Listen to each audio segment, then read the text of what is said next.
is the nicest of all of the evil fairies.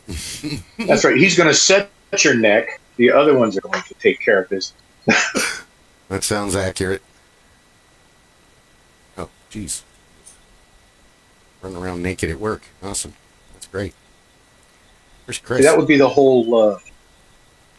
oh, goodness, I lost... Yeah, old age, not good for... Not a pleasant little thing, boys and girls. Stay away from it. It's hell to get old. Don't do it. That's what the old man used to say. That's right. If you don't have to, don't. You don't have to.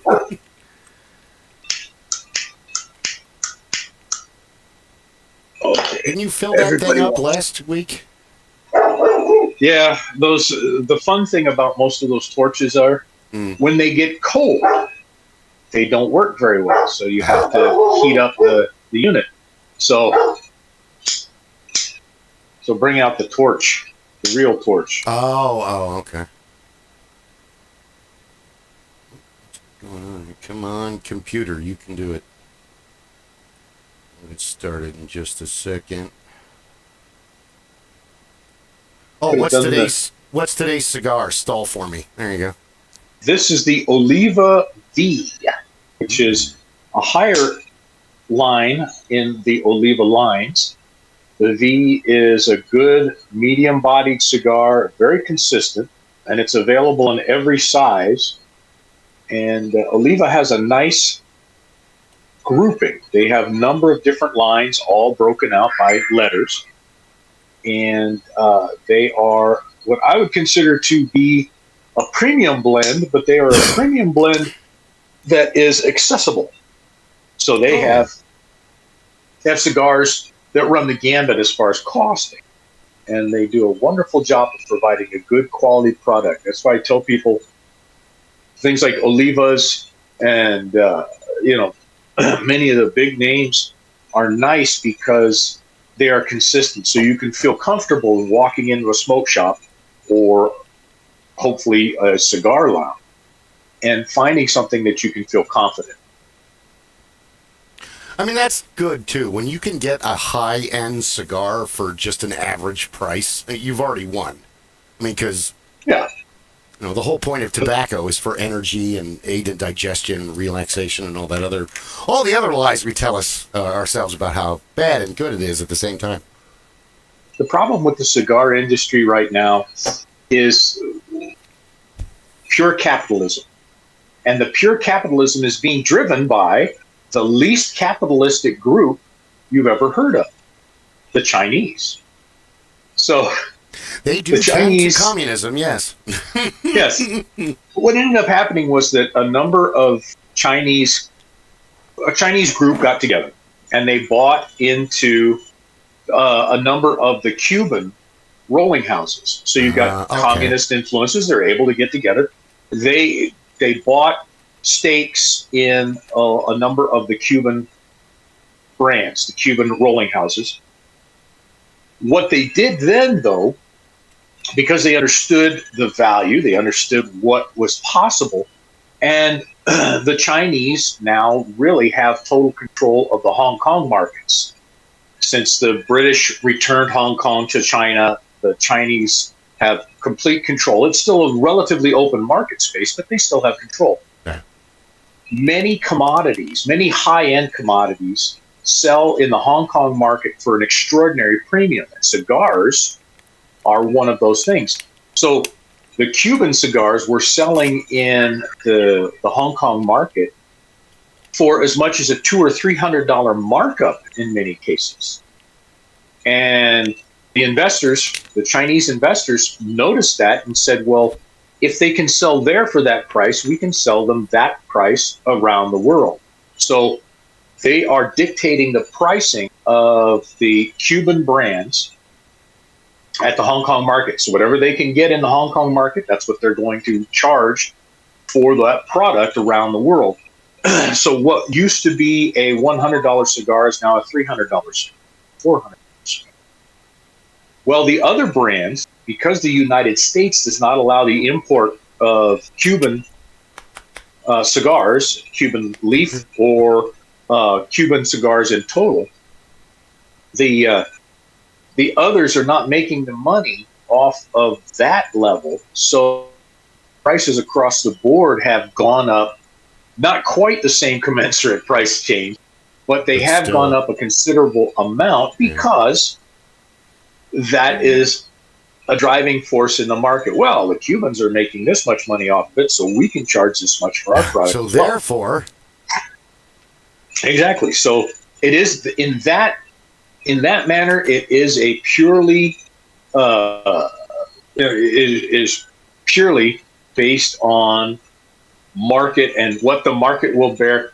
My father used to joke that you charge what the market will bear plus 10%, and that's what they do. Yeah.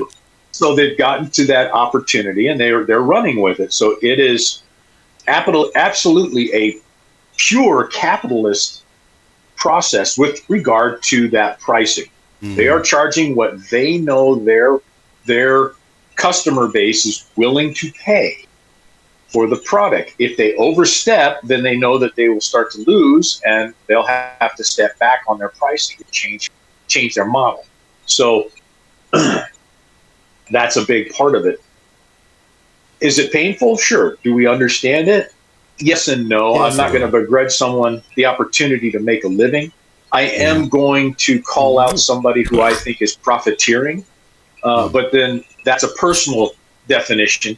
Not everybody would define profiteering the same way that I would. So, off my soapbox. Keep going. Rant away. That's interesting. If you're not familiar with the cigar racket in the international waters. Anyways, since we're all here, let's do the official introduction. Okay. Welcome to the 50-something 8th Supreme Council of the Master Geeks Lodge Council meeting. I am Jingo the Fool. I go by many other names in the past, among them Space Ranger, Hey You, Asshole, Captain Roberto Asshole, La Rosa, a number of different, fantasies that I have lived. And right now, I stream with these guys. And we're happy to have you. I am Bill Kelly, Hornswoggle the Great, King of Fools, King of Ham, and also, well, I guess we're all on the council tonight, but also with us we have, go Kris, go. Kris Newton, Twisted Mind, of Fools at freaking grocery stores. Hey, there you go. Writer of Fools. About 1,500 words today, so, I'm doing good. I'm on my way. You're getting there. You'll reach 300,000 in no time. How long is the book? How long do you want it to be? That doesn't help. It's the story, not the pages. If you like the style, I don't need a job. A paperback ride. God, I love that song. I'm so glad you quoted it.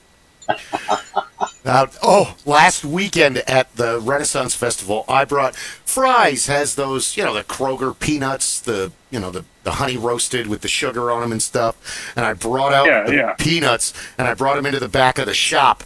And Frenchie he looks at him and he goes, "Peanuts!" Bet you don't know what movie that's from. That's from Arthur, 1981, and that's his grandmother that says that. So then I had to quote back with, "Don't screw with me, Bert." Arthur is our last socially acceptable drunk in society. He's our last crazy Guggenheim. He's our last, what's the guy that throws rocks on Mayberry? Is it Otis? No. Otis. Otis was the drunk. Yeah, he gets drunk and he throws rocks at everybody, and all the memes are like, I totally understand this now. Otis was the town drunk who locked himself up. Yeah, and you're thinking of the hillbilly. You're thinking of hillbilly Ernest. That threw rocks at Boggs or something like that. He lived up in the hills and he threw rocks at everybody. Yeah. And he would come to the drunk I remember is Foster Brooks. He made a career out of being drunk. Yeah, I did. Several drunks before I get inside and fly one of them You know, the big thing with Wink. You need a plane? You're a pilot, too? Yeah, the bit he did with Dean Martin.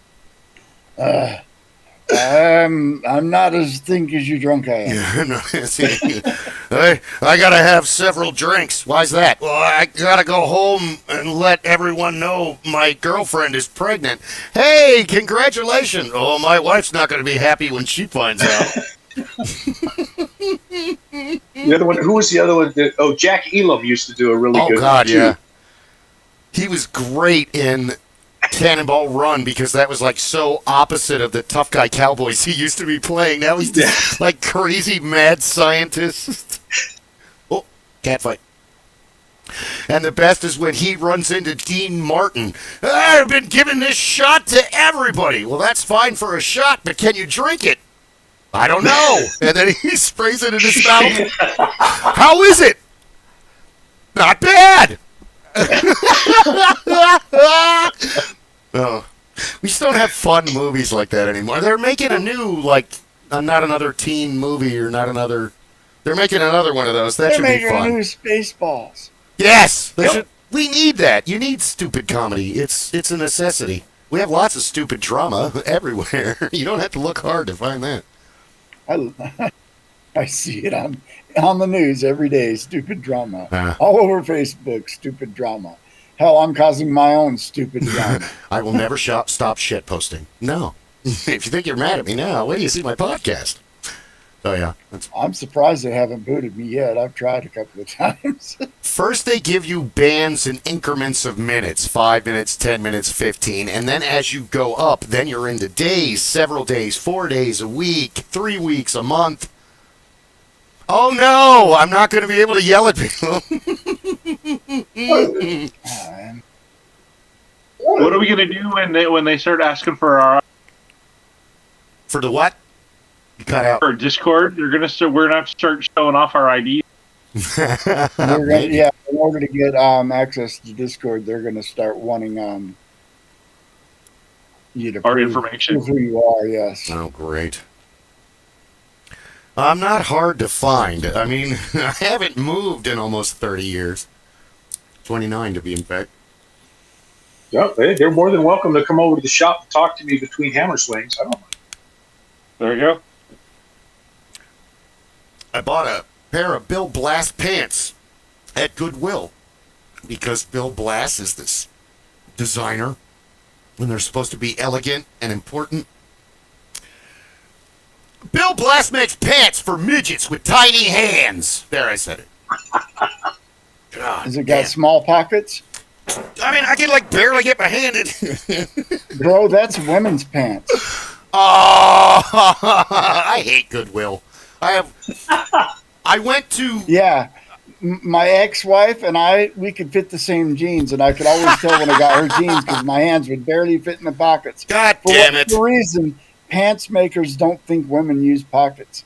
So if you get shallow pockets, that's those pants were made for a woman. Which doesn't... Not that it matters. Clothes don't have a sex. If I was if I was 20, I'd be upset. At 53, it's... The bad part is it's I got this belt, and it's one of those, it's like a 40 waist or 44 waist or something. And I got the belt, and I brought it home, and I'm like, wait a minute, and I look at the thing right on the label. Torrid. God damn it! So then the guys at work are like, what are you doing in the women's section at Goodwill? I was in the men's section, whatever fucking man that didn't know what...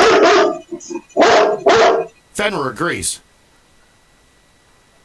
Yeah, I don't go shopping in the women's section. I avoid women at all costs at stores. They're a major time went shopping in the women's section of thrift stores to buy a garb for the SCA event. Okay, that works. But, I mean, when you're, looking for business casual man clothes and you're in the man area, you're just naturally assuming that all the clothes are for men. But some of them are not. My wife in chat said... the women's pants irritate her because there's no room for your chain wallet. There's more room for testicles in men's pants, and even more room if you don't have them.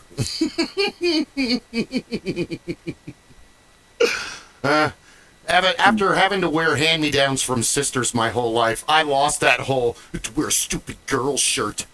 Because it's the truth. When people are really young, they don't know unless you tell them. Yeah. Oh, well. I got over it. It's okay. Yeah. I just have no shame, so. I really don't care. Yeah. Shame's a public thing. You're not supposed to have it on your own all by yourself.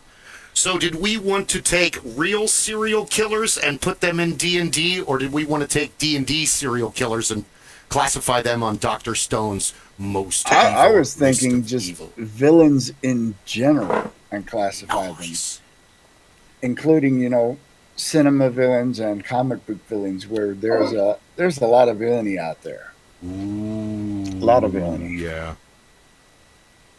I think part of a difficult one would be to do like Sin City or Watchmen, because alignment really does not exist there, except for like certain characters.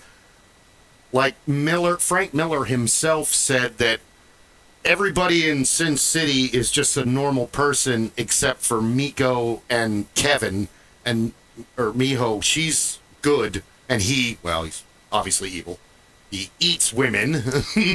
That's not normal. Normal people don't do that shit. But since he's a torture killer, that would put him somewhere around level 20 to 22. Torture murderer, sadistic, but focused on murder more than torture. I don't think he tortured. Well, he did, because the one girl that was rescued, he said that he made her watch him eat her hand and the other girls. He made me watch. That's torture. I mean, psychological. Let's see. Psychotic murderer and torturers who subject at least one of their victims to fairly brutal torture. That is 20 on the scale. That's pretty damn evil. Kevin is way up. Gary Heidnik is level 22. He was a genius in Philadelphia that chained women up in his basement and tried to get them pregnant to breed a master race. And when they failed to become pregnant, he electrocuted them and he killed one of them. Kevin, on the level of the farm, is near that level. Maybe not an actual 22, but I mean, when you're holding people against their will, that's fucking evil. I mean, yeah, 22 says psychotic torture murderers where both sexual and non-sexual sadism are the primary motive. Do you think Kevin was sexually motivated, or was he just... I think it was just sadism. I don't think it was sexually motivated, because there's a purity thing involved. Rourke explains later. Then that would put Kevin at 20. 21 is psychopaths obsessed with torture. They do not kill their victims, but seek to abuse them in the worst possible way. Where's Ed Gein on that? Not as high as you would think, actually. Search most evil on Wikipedia. It's about a TV show that discusses serial killers, but at the bottom of that article is the 1 to 22 scale of Dr. Stone. And it has a bunch of serial killers and other non-fictional people that they not interviewed, but covered during the TV show. Level 1. Oh, go ahead. No, what TV show? Most Evil. Most Evil. It's a documentary. Okay. Right. It's a documentary format. They have a narrator, and then they interview Dr. Stone and a bunch of other people. Now I'm going to have to track that down. I forced Clay to watch the first episode. Investigationdiscovery.com. Discovery. Damn it, that means it's on Disney. But I think it's on Max. Probably.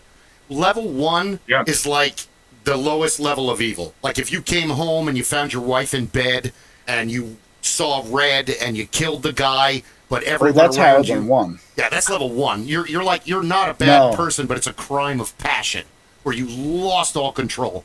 We're level 20, 22, 21. Level 1 is only those who killed in self-defense and aren't murderers. Level 2 is jealous lovers who commit a crime of passion. Sorry. I don't have it memorized. I'm surprised Ed Gein was so low on that list. You're right. I think he's 14, if memory serves. He's a 13. Inadequate, rageful psychopaths who rage or psychosis are the reason for their killings. Wow. Geen was creepy. Like, women described him as just absolutely creepy. He wasn't really, like, they didn't, I mean, later they felt dangerous around him, but he's, yeah, because he would just stare at women with this uncomfortable, you know, wall-eyed expression. I had the great good fortune or misfortune, however you want to classify it, to go to Vegas during COVID, and Zach Baggins has his museum in Vegas. Been there. And he has a bunch of serial killer memorabilia stuff in there, including Ed Gein's big cauldron that he used on the farm, and a lot of the tools and implements. And he had a lot of other stuff in there. Very interesting. And when you know what you're looking at, and if you know the backstory with it, then you can get all kinds of heebie-jeebies being in a room with stuff like that. Yeah. Well, Gein's first murder, he never goes to trial. There's never any... They kind of just push it under the rug. After his father dies, there's a fire on the farm, and his mother sends him and his brother to go fight the fire. And when it's over, just Ed comes back, and then they later find his older brother, and he did have blunt trauma to the head, but they ruled the death as smoke, asphyxiation. Let me say that correctly so I don't say it funny. Asphyxiation. If you can't pronounce it, sing it. That makes it more exciting.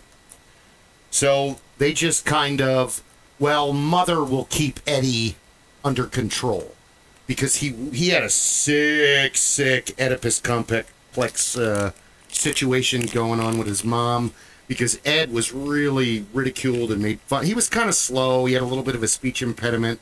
And he was kind of nerdy. He was socially awkward. He didn't really get along with the other kids. They constantly picked on him and made fun of him. His brother could only do so much. And he just kind of like, the Seymour Skinner situation. It's just going to be me and Mother. And then when she dies, he loses his fucking mind. And then starts robbing the local graveyards and getting trophies. And then eventually that kind of progresses into attacking the woman at the motel, and then that's when they find a trail all the way back to the House of Horrors. Oh my god, he was robbing graves and making furniture out of the body parts. He had an entire belt made out of human nipples all sewn together, lampshades made I know he was the inspiration for Buffalo Bill. Thank you in the Silence of the Lambs. Yes. Yep. He was the inspiration for a lot of movie maniacs. Yep. And he just he's not like a violent, angry guy. He's not. He was just seriously mentally ill. Yeah. And left with the wrong disturbed. Mother. Yeah, it was opportunity events as opposed to him actually being out there and targeting. And he wasn't at that level. He wasn't what we think of when we really think of a serial killer, somebody who's built all of this, and the FBI gets to have has to build an entire team just to try and track this person down. Wikipedia has a list of the trophies found at his house. We gotta read those. Let's save that for Halloween. All right. Nah, wait. It. Okay, we've talked about two, Kevin and Ed Gein, and we've agreed that Kevin is 20. Would everyone? Yeah. Kris is doing something, but he's 20, and then Ed he's 13. He's on the scale already. I would say that Kevin is closer to being chaotic evil, but I would actually say that Ed Gein would be neutral evil. I don't think I think Ed Gein was neutral evil, but I don't think Kevin was chaotic evil in that he was very methodical in the way he did things. So you think he's more lawful? You think he's more lawful evil? it's hard to apply the D&D because we don't get a lot of context to how Kevin reacts to authority. That will tell you whether he's lawful or chaotic. If he acts very respectful to authority and works within the framework of the law to keep from getting caught, that's a lawful evil. If he is indiscriminate and wanton and just out to cause destruction, that's chaotic evil. No, it's hard to well, say. The Joker and the Hobgoblin from the Spider-Man stuff. The Hobgoblin is definitely, after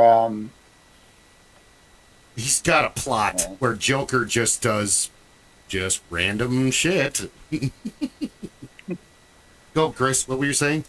Well, didn't Kevin's dad protect him and shield him from everything? They hid everything from the police and everybody. Damn it, we need Paul. He's the authority on Sin City in our group of friends. He's actually read all the graphic novels.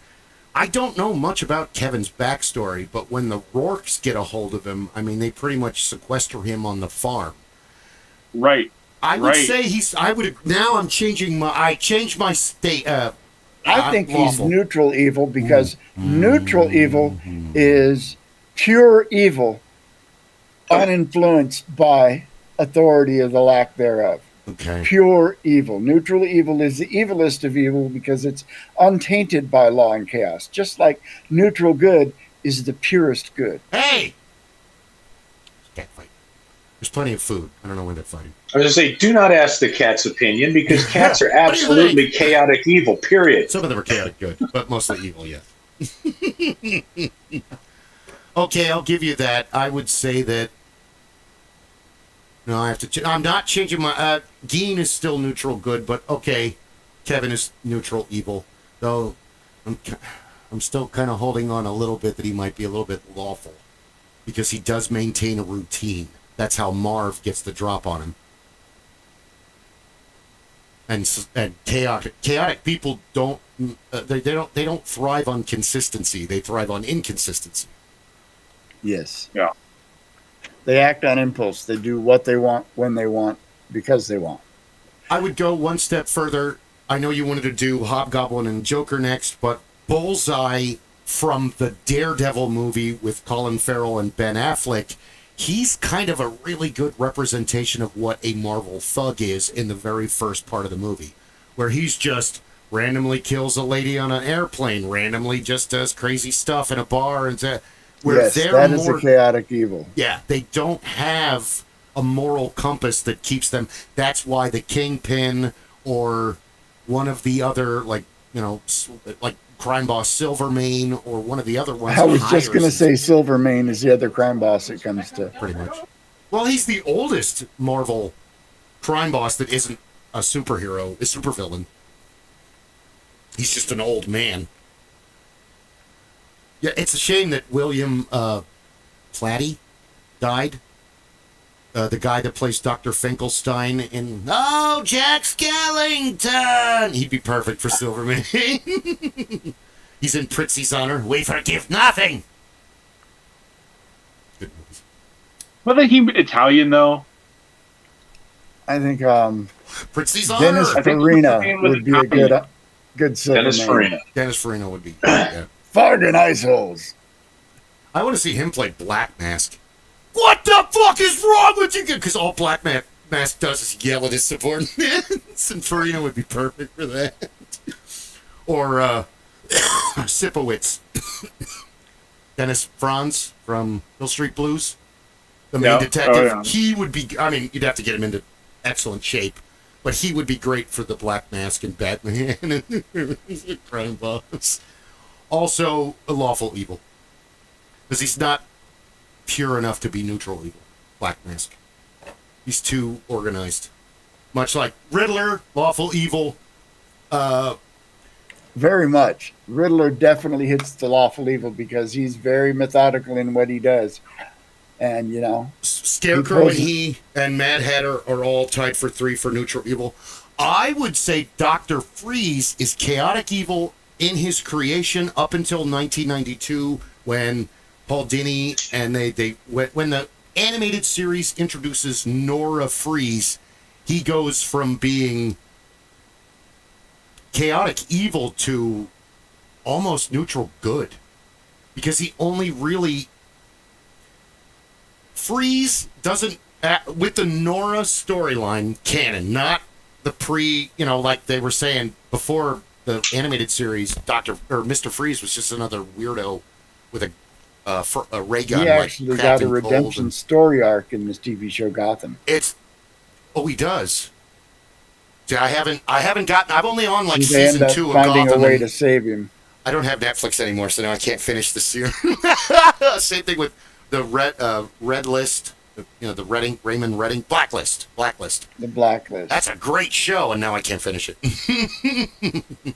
I like James Spader. He's great as a bad guy. He's great as a good guy.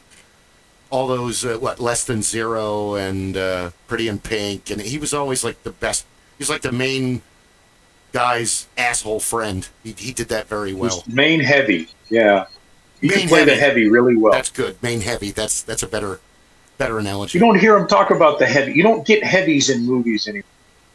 Because the heavy was never a bad guy. The heavy was that guy that, like you said, Bill, the heavy was the asshole. The heavy. Yes, he wasn't necessarily terrible. He was just an asshole. For Less Than Zero and Bright Lights, all of those like 80s culture movies, you were right, because he's not.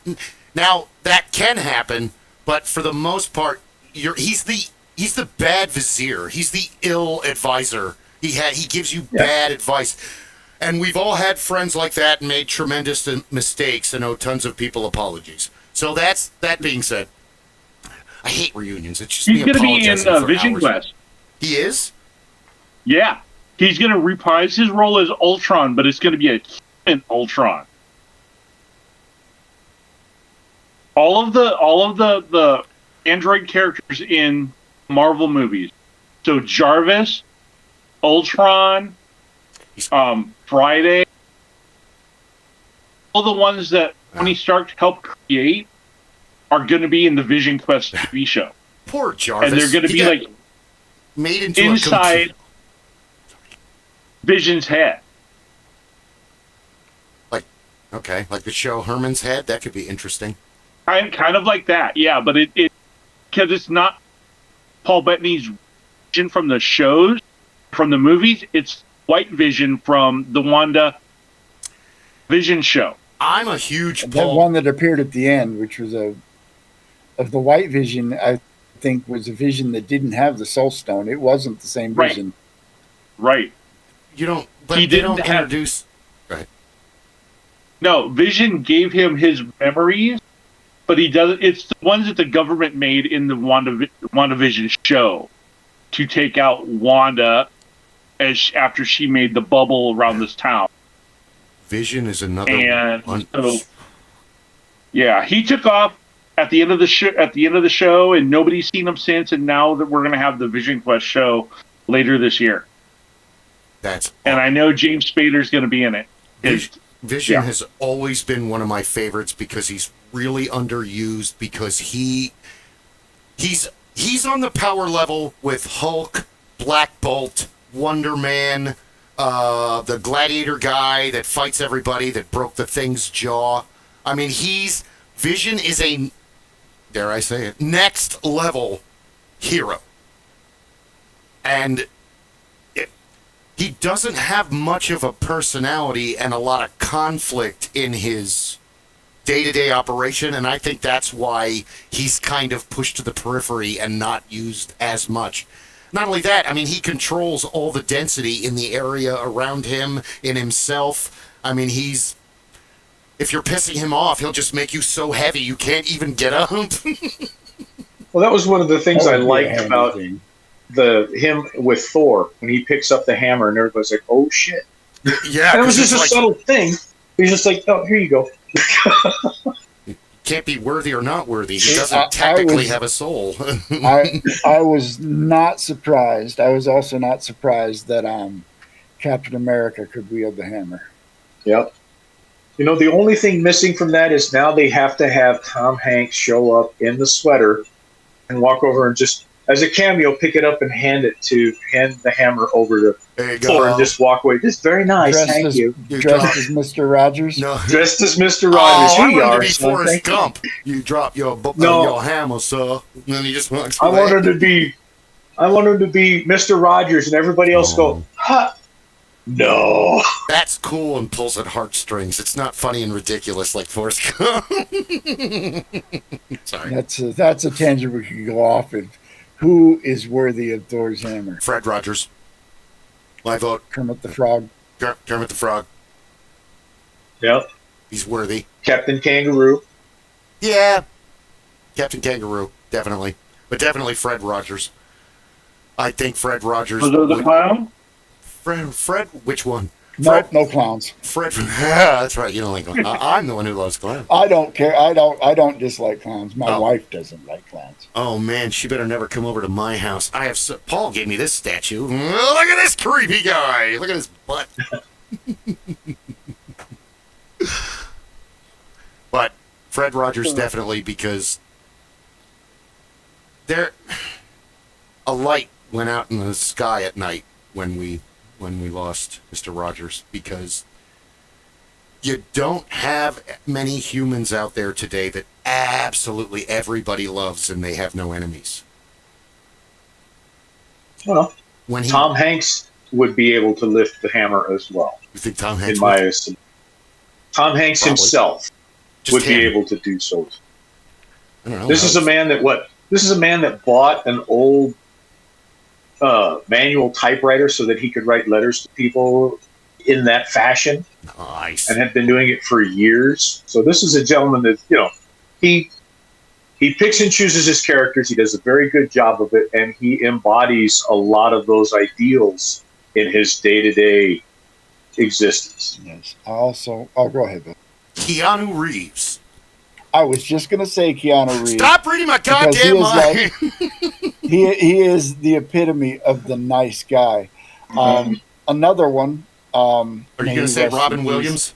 No, Steve Irwin. Yeah. Both. Robin Williams and Steve Irwin. Robin Williams, too. Robin Williams had a heart 3 times the size of his head.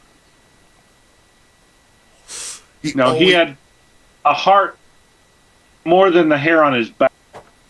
Yes. That's a lot of heart. The story of Christopher. Yes, he did. The story of Christopher Reeves in the horse accident, and he's paralyzed. He'll be a quadriplegic for the rest of his life. And he was fantastically upset about it.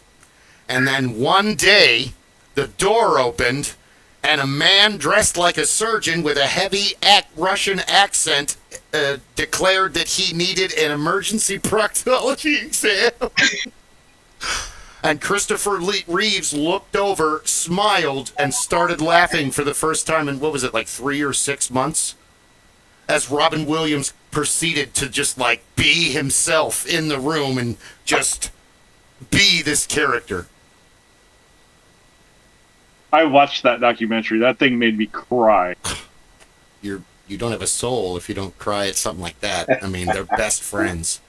You know what it's like to be a struggling nobody and to be barely survive. It's happening again. And to be barely surviving, and the people that you're with, you have this jingoistic bond of mutual suffering. It's equivalent to the service, the Army, the Navy, the Air Force. It's like rent fair or haunted house or being a carny, where you're completely outnumbered and you only have this ragtag group of few to rely on to get the job done. You and your ragtag fugitive fleet. 5:30 Sunday. I'm standing out front, saying the line that I say all day long. It's new. I came up with it this year. I'm very proud of it. We've got pirate stuff because pillaging is cheaper than therapy.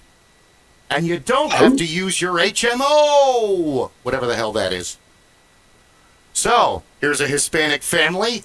Everybody 11 and older is laughing at me each and every time. And they turn, they look, and they smile. And the youngest son, who's maybe 7, is really not digging on me. He's been threatening me with his wooden sword since he walked up. And I'm dressed like a pirate, so okay. I'm also not armed. I don't even have a knife on me. Standing there in a kilt and sneakers arguing with a child. And after a few minutes, see, he's not dumb, but after a few minutes, he yells at me in between me blasting my voice. You just say the same thing over and over and over and over again. That's all you do. And I laughed at him and I walked up and I go, you know what? You're exactly right. I say the same things all day long. All day. I repeat it. And he's like almost scowling at me because he knows that I'm kind of messing with him. And I said, but the people are constantly new. They haven't heard me say this yet. They were down there. They saw me being animated. They heard me talk. They don't know what I said. So my boss pays me money to say the same thing over and over and over. And the people that hear it just now have never heard it before. He goes from anger to, like, you could see the gears turning and his family got real quiet. And then I leaned in and I go, when you grow up, you're going to have a great time working here. You have fun now. And I turn around and his family busted up and all of a sudden he's like, wait a minute, because, dude, you know, we're a very diverse cast. It's not the 1600s, but it's the 1600s. Oh, gee, good den, good morrow, good people. You know, so all of a sudden, I can work out here? Like, we can do that? You know, we're allowed to do that? All you need to be is like 15 or 16. It's not hard. I mean, it's hard. And willing to wear odd clothes. And talk to That's people. Right. And this is not a touching event. Yeah. No, not at all. The best is there's a hawker for the stage, and the guy he's got great projection. And now that I've been, like, fucking with him, he's been having a lot better. He's I forget, I think he's from Ohio? He's a Rennie. He's a real Rennie, not a weekender like me. So it's an underwater escape act that they do on the Rialto stage. And it's several times a day, and he's out there for several times. So the first rule of hawking, share the street. I don't want to yell over him. I don't want him yelling over me. I don't want to speak. You know, you have to give and take. And it takes a couple minutes for everybody to figure out their rhythm. So he's like, the Underwater Escape Act. And so I'm standing there and I give him the line I just gave you guys. And then I go, oh, you got to listen to him. He's got that underwater a cappella thing. I want to see people sing underwater. I'm able to deliver that with a straight face, but I'm laughing my ass off on the inside. And the first time I said it, I cracked him up. And then he just was immune to it after that. What? Don't you want to see people singing in chorus underwater? That's how it'll sound. And he just looked at me like I was crazy. What? It's hot out here. I want to get it on tape. Oh, go ahead. What was that? No, I said the Is Jack the Whip? It's a new, Jacques. It's not Adam Crack anymore. It's a totally different guy. I haven't been out there for 11 years. I'm trying to learn. There's a Cat and a Rat show, and there's a bunch of new shows that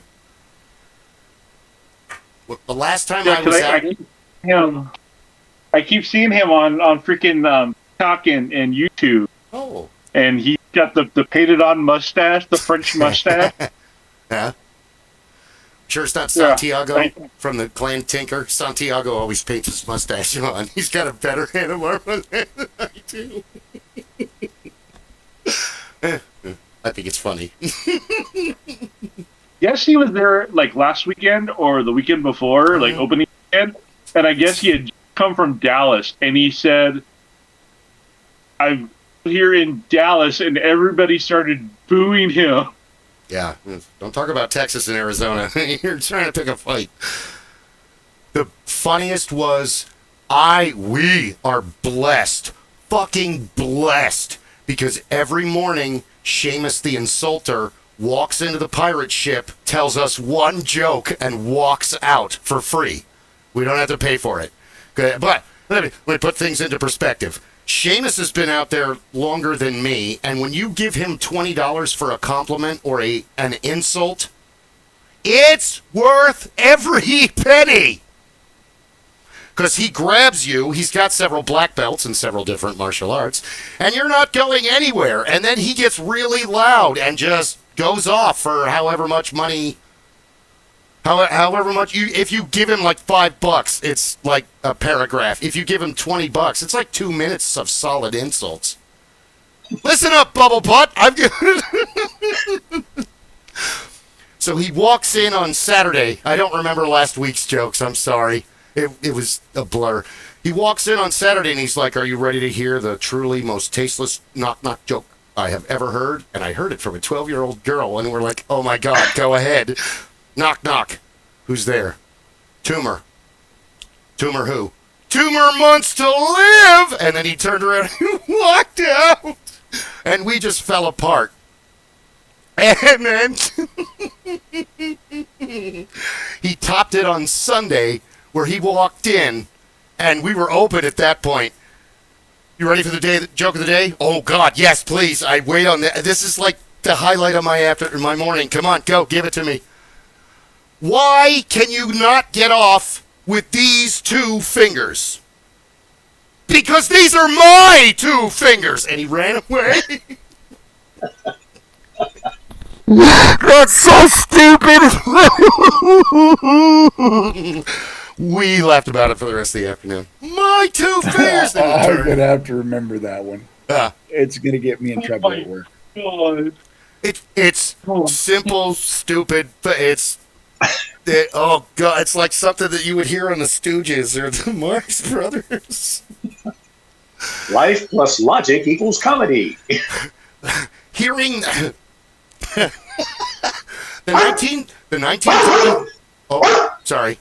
Let me cancel out the neighborhood consultant. Oh. The 1933 equivalent is like from Animal Crackers, and it's this simple a line.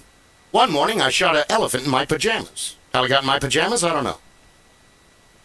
Simple, stupid, funny. Yes. Marx Brothers. Doc, can you see us? Well, if I can't, there's something wrong with my glasses. Doc, it hurts when I do this. Well, don't do that. But he grabs Harpo's wrist and So, Doc, is he alive? I don't know. Either this man's dead or my watch is stopped.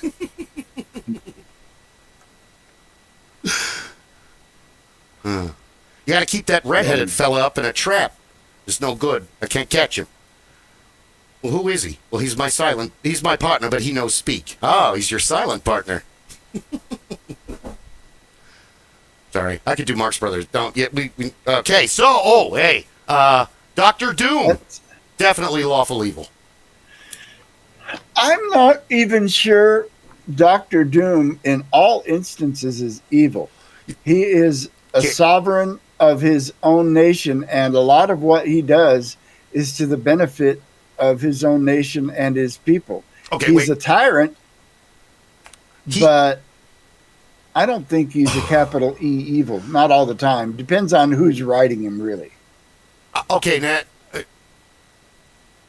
He is obsessed with being smarter than Reed Richards to the point where he would put himself in danger to prove that he's smarter than Reed Richards.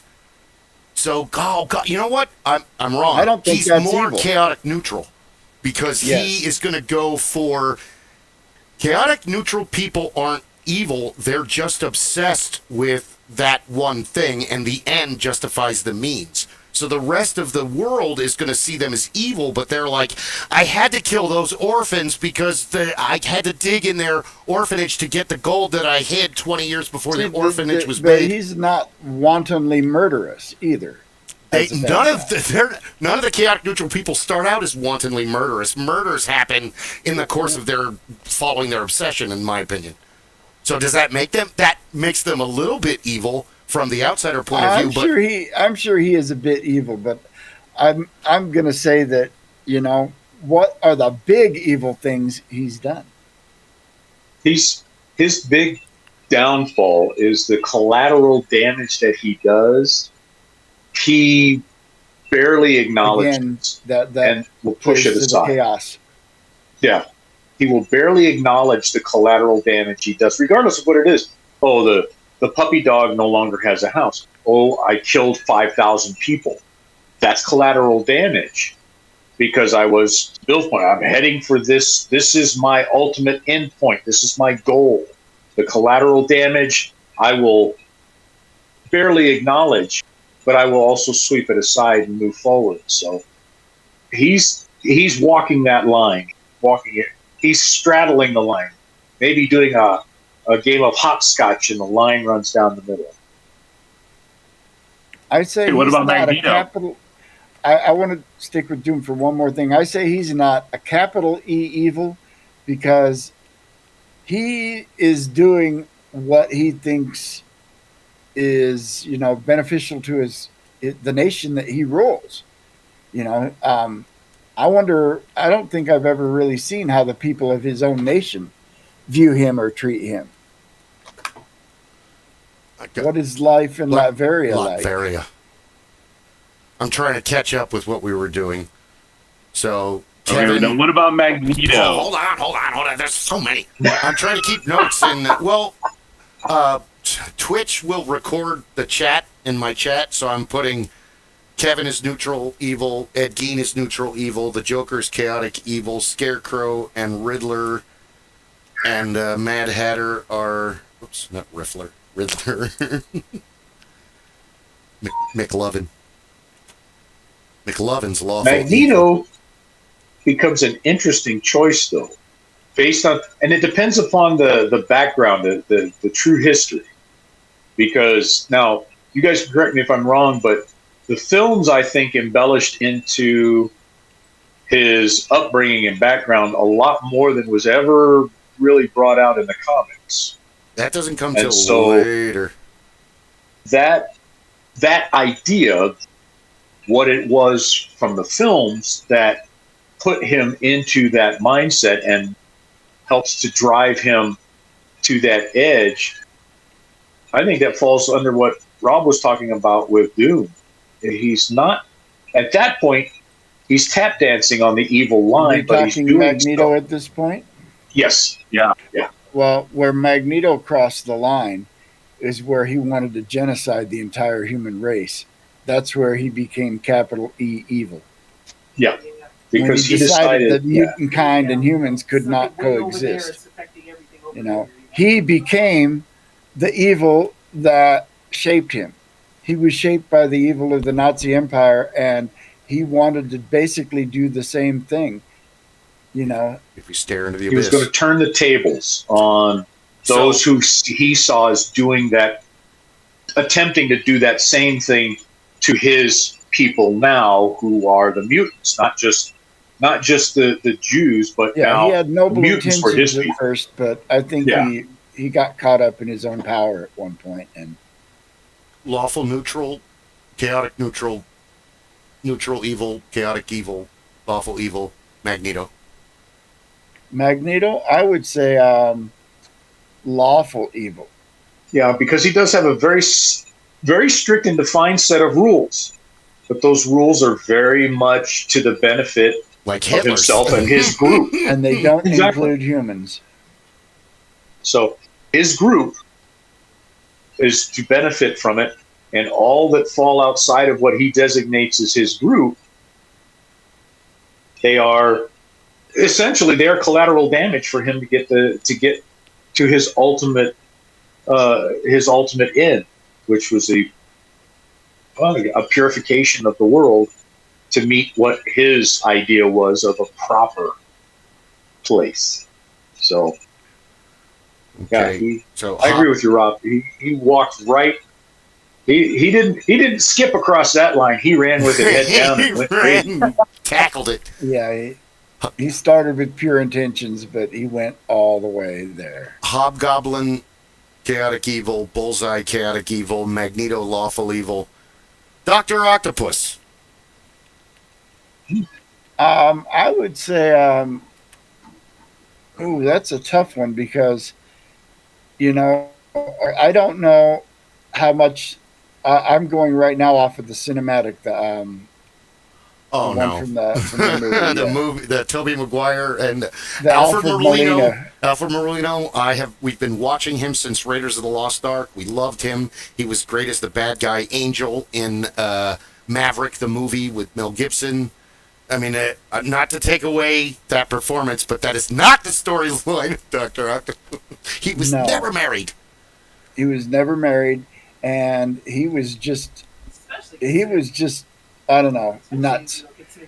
I I don't believe it was his tentacles didn't take over his brain like they did in the cinematic version. not to that extent in the movie. No, I'm gonna say chaotic, neutral, because he has two maddening obsessions that he will put himself in danger to accomplish. Spider-Man and the pursuit of cold fusion. Dr. Octopus lives for science on a level that a lot of the other Have you villains. seen either of the Spider Verse animated Spider Man movies? No, I have not. All right, they They, deal with not the original Spider Man, but the Miles Morales Spider I, Man. that's not Spider-Man. No, I'm unfamiliar with Miles Morales. Please educate me. If you understand the canon, you can with the whole Spider Verse. The movies explained, because Peter Parker exists in the world, and it explains how the mantle moves from one to the other and why. But in that telling of Spider Man, Doctor Octopus is a woman. Okay, here's my take on that. And Paul Dini switched Doctor Octavia. Dr. Octavia Octopus. The problem, okay, it switching the gender of Dr. Octopus does absolutely nothing, really. It worked for that. It doesn't. It doesn't change. I'm really not anything. familiar with it, but coming from, oh, you're a purist of the Peter Parker. No, I'm saying that it doesn't matter if you make Dr. Octopus a man or a woman, as long as you adhere to the most important. With Batman, you have the storyline of Two-Face, and it's very important to the Batman Rogues Gallery because it does two things. I'm going to use, like Frenchie said, your favorite word is dichotomy. Okay, my dad's favorite word was ultimately. We all got a favorite word. It sets up this mass contrast. There, I didn't use dichotomy. Ha! Said it twice anyway. So, Harvey Dent and Bruce Wayne went to college together. They are friends. They're buddies. They're chums. Two-Face and Batman are bitter enemies, but that dynamic humanizes both of them. It shows a villain in a human aspect because he had a fall from grace. He already had a problem that was there. Harvey Dent already had psychological issues before the acid attack, but then he went very, very bad. Whereas Batman needs to hold on to as many of the human aspects of his life and not the creature of the night and vengeance and just Batman. So it anchors him. It anchors his humanity to the world, and it gives you all this storyline because now both of them have to be in two places at once. It's four different characters running around. I'm getting this. I'm getting there. Hold on, everybody. Spider-Man in the same aspect of the Lizard, Dr. Connors, and Otto Octavius, Dr. Octopus. It's the same. It's the same story in a education aspect instead of a best friend night on the town guy, the two stud bachelors, where these are mentors that Peter Parker has through school. He has Dr. Octopus in a summer program when he's a kid, and then later he gets to take these special classes where Dr. Octopus is teaching. He's not Dr. Octopus yet, he's just Otto Octavius, bizarre summer school teacher. You have Kurt Connors was one of his teachers. Who was a Did he also apprentice bioengineering with Norman Osborn? He meets Norman through Harry, and they're friends, which is another stealing from the Batman storyline and arc, but it does give the story a whole nother depth. And that's a closer dynamic in the comic book and the first movie, where Harry and Peter are friends, and Norman is this weird, so I hear you like science. I'm a bit of a scientist, Peter. I love Willem Dafoe. But they make Norman... But Norman, he's kind of a sleazy businessman, and again, the Green Goblin, I would say, is either chaotic neutral or chaotic evil, because he's willing to put himself in harm's way to achieve his goals, where lawful evil people would put other people in the harm's way to achieve their goals. That's why, as far as the Willem Dafoe depiction, definitely chaotic evil. Because one of the first things you see him do after he appears as a Green Goblin is he disintegrates a city council with a pumpkin. Yeah, I love the Green Goblin. You don't have to sell me hard on him. Norman Osborn. Can I hire him? I have a few things I have a few city council events I'd like him to go visit. Right. Just saying. Okay. Green Goblin, chaotic neutral, chaotic evil, neutral evil, lawful evil. He's kind of insane. That's part of the fun. I don't know. I think he's chaotic evil. I'm teetering. I'd say chaotic evil or chaotic neutral. I would say evil because he throws those bombs around indiscriminately. Say lawful evil? Probably no. I mean, no, chaotic evil because evil? Didn't he hang Gwen Stacy off a bridge and dare Spider-Man to save her and a busload of children at the same time? I think it was. That doesn't sound like Mary a chaotic Jane, neutral thing. No, okay, yeah, he's chaotic evil. No, it was Gwen Stacy. Oh, maybe it was Mary Jane. I thought it was Gwen Stacy. A woman. And that was when Gwen Stacy died. Yeah. It was Mary Jane in the movies, but it was Gwen Stacy in the comics. Gwen Stacy in the comics. Okay, and Gwen Stacy died there because he couldn't save both of them, unlike the movie. Peter deals with that dynamic a lot. I can't be everywhere at once. That was the best with the Tobey Maguire. You're not Superman. We don't need to have the Aunt May discussion. We have it too many times. Dr. Octopus, chaotic neutral, Green Goblin, chaotic evil. All right, I've got two more for you. Say yay or nay. Just yay. 1 second, Kris. Yay. Jingo? Yay. Press the wrong button for talking. Rob? Oh. Sure. I'll go along with that. You had a long pause. Were you giving it more thought? Who have I missed? Kevin, Ed Gein, Joker, Scarecrow, Riddler, Mad Hatter, Hobgoblin, Bullseye, Magneto, Dr. Octopus, Green Goblin. We talked about another villain before Magneto.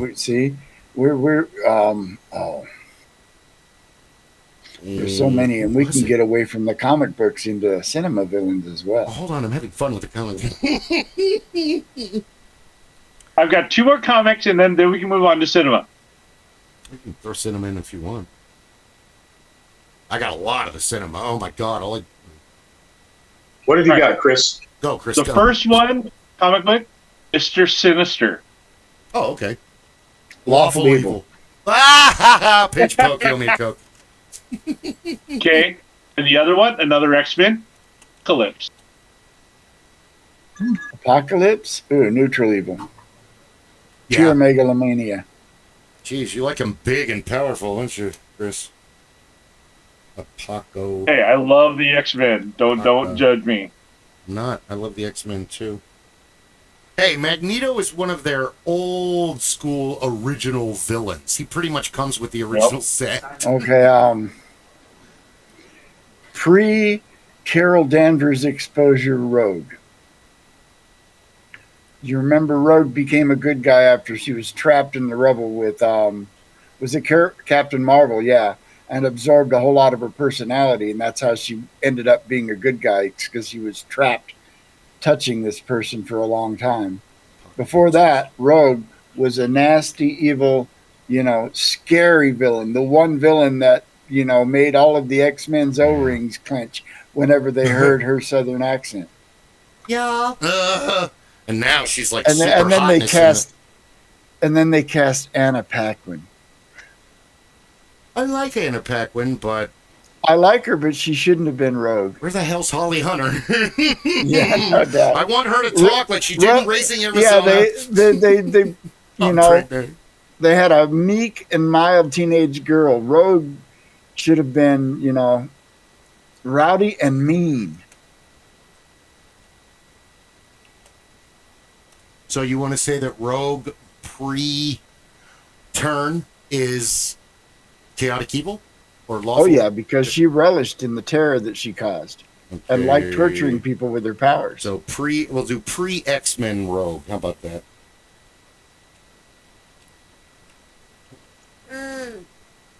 All the spelling today, which I'm not any good at. For that matter, pre-X-Men Emma Frost. Or Gambit. I don't think Gambit was ever evil. I think Gambit was chaotic, or probably lawful neutral, because he had to stick to a code, and he had to do things that he normally wouldn't do in order to fit in. And if you're a good person, you're going to find a way not to do it. That's a lot of gaming, where you get a mission and you're like, oh my god, and then you put your heads together and you figure out a way to not do the terrible thing and still go along with the adventure. Where that would be lawful neutral behavior. I mean, correct me if I'm wrong. I'm coming at this from gaming a lot, and everyone has a different take on all of the alignments, and every time you ask a new player or you watch a bunch of old players you're not very familiar playing with and you listen to them describe the alignments, you're like, well, I kind of looked at that one like that, but that's a bit extreme.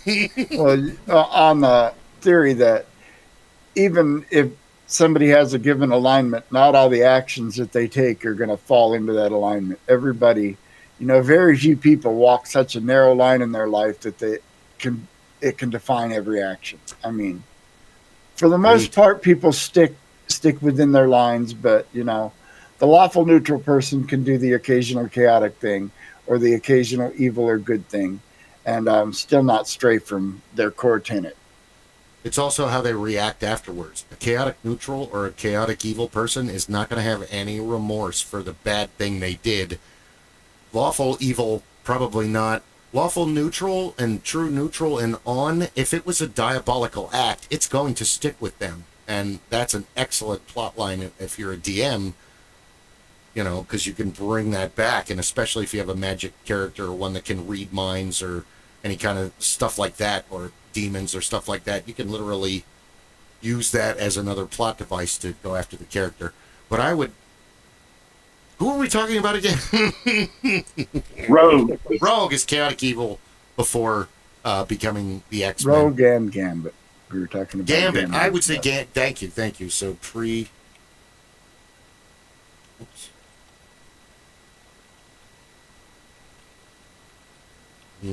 He's lawful neutral.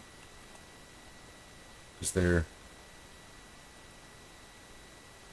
on the cusp there. Because then you get into Lex Luthor. He's not really lawful evil. And he's more of like a chaotic... No, he's more of like a... I have to give this some thought. I would call him neutral evil for a lot of conditions, because he's willing to do the bad. He doesn't care.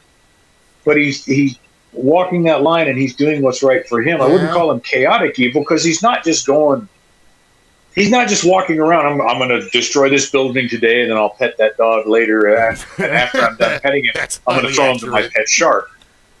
So he's a baby. Yeah.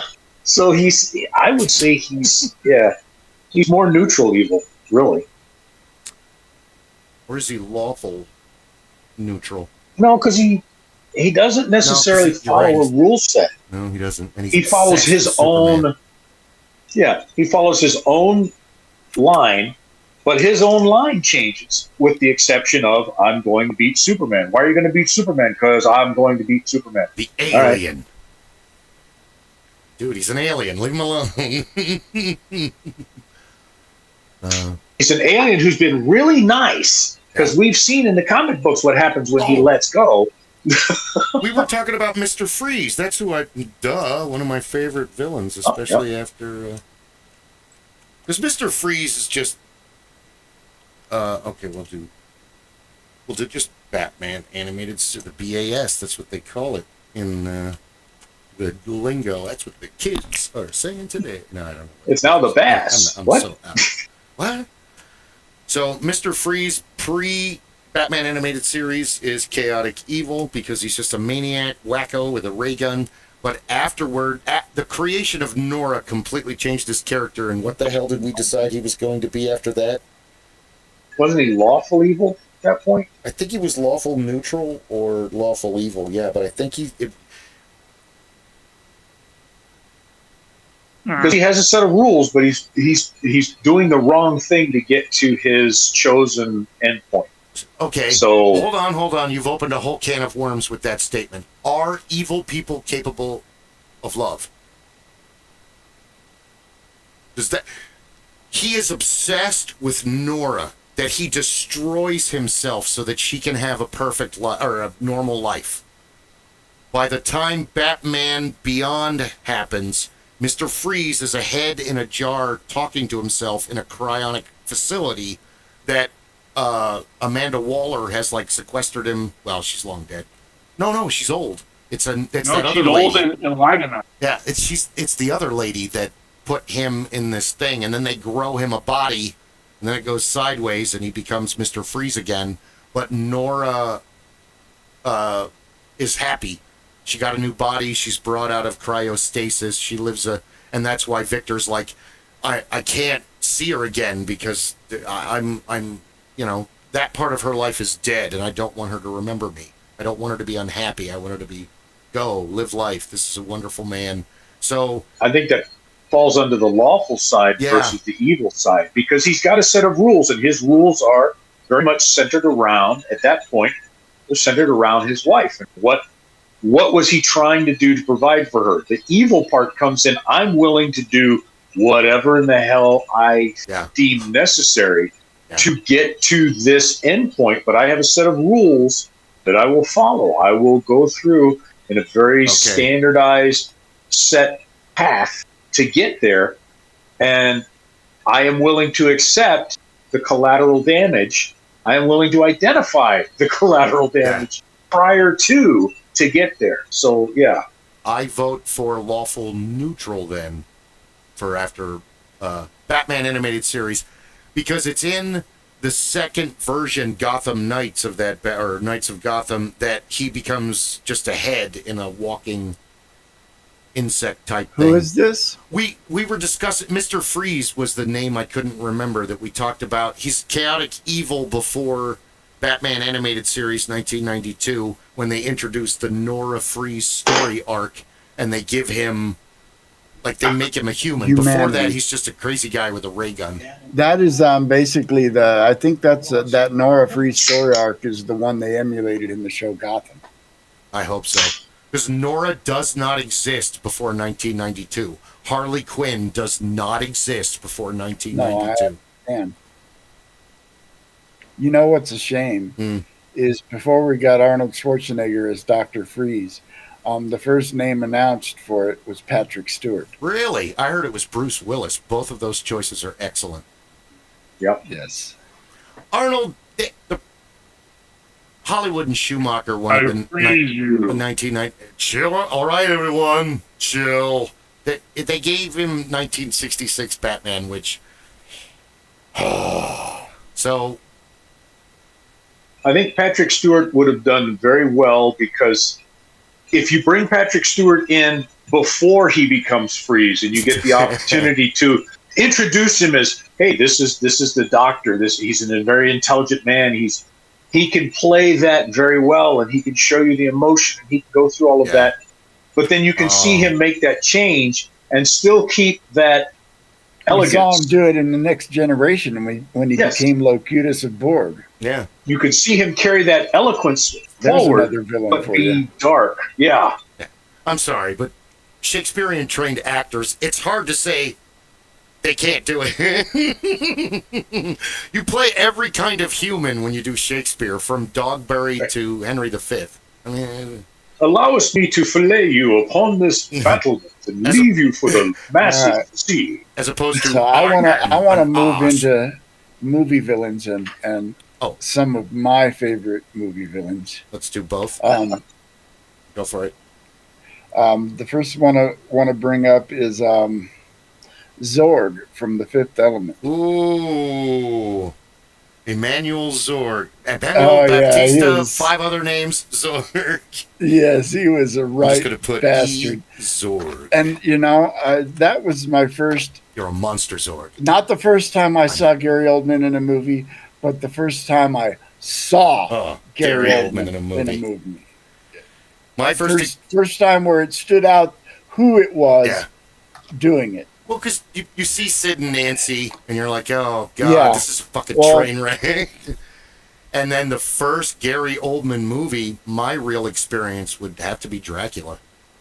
And then shortly after that, True Romance, Drexel Spivey. He's like the best early villain in the movie. He and Clarence set off the entire... I mean, yes, Alabama's involved. Also in The Professional. I was just going to say The Professional. He played the cop. And he played the leader of the team. Yeah. So he's very, very well versed at doing those things. Rosencrantz and Gilbert. What I enjoyed... Sirius Black. I was going to say, Sirius Black was a great opportunity for him to go in and show you that he can go from the absolute psycho, from the psychotic insanity to this loving, caring individual within the same character arc. Within that same character arc, and not lose. And you don't look at it and you go, "No, that's impossible." Or you can say, "I only believe this part, not that part."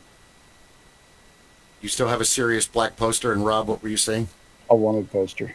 Oh, you want? I was just saying, I love the fact that you never felt he was not able to play either side of that character. You never felt like, oh, that was a stretch. He never should have tried to be the nice guy, or he never should have tried to be the bad guy. He flowed from one to the other, and you never lost sight of who the character was. Mm. In fact, one of the things that takes me on a tangent, but one of the things that has popped up on YouTube, a lot of the Harry Potter groups, there's one that popped up and I haven't watched it yet. What would have happened if Sirius had survived and helped carry Harry further? So stuff like that, you stop and think. And then the first thing that flashes into my head is how he played the character in the film. You're thinking, oh yeah, I could just see him carrying that over. I will always see Gary Oldman as Sirius Black. Sirius Black will never be in my mind without that image. Okay, I need to change my stance. I first saw Gary Oldman in Henry and June, 1990. And then after that, JFK, I always forget that he plays Lee Harvey Oswald in the JFK movie where, it's the Kevin Costner movie. Also, he played Rosencrantz in Rosencrantz and Guildenstern Are Dead when they wrote the sequel to Romeo is Bleeding, True Romance. He plays Drexel Spivey. In the Guns N' Roses remake song of Since I Don't Have You, he plays the devil that's fucking with the band when they're on a couple of the scenes and they're all laughing at him and trying to get away from him. Immortal Beloved, he played Ludwig van Beethoven, and there's a couple Beethoven movies, but they're all older. They're made in like the 70s and earlier, and Immortal Beloved gives you the full, because it's like Beethoven in his movie. You do know that Napoleon was, there's a whole bunch of wars going on while Beethoven's alive, besides the one at his house. The Scarlet Letter, The Fifth Element, Air Force One, Lost in Space. I know.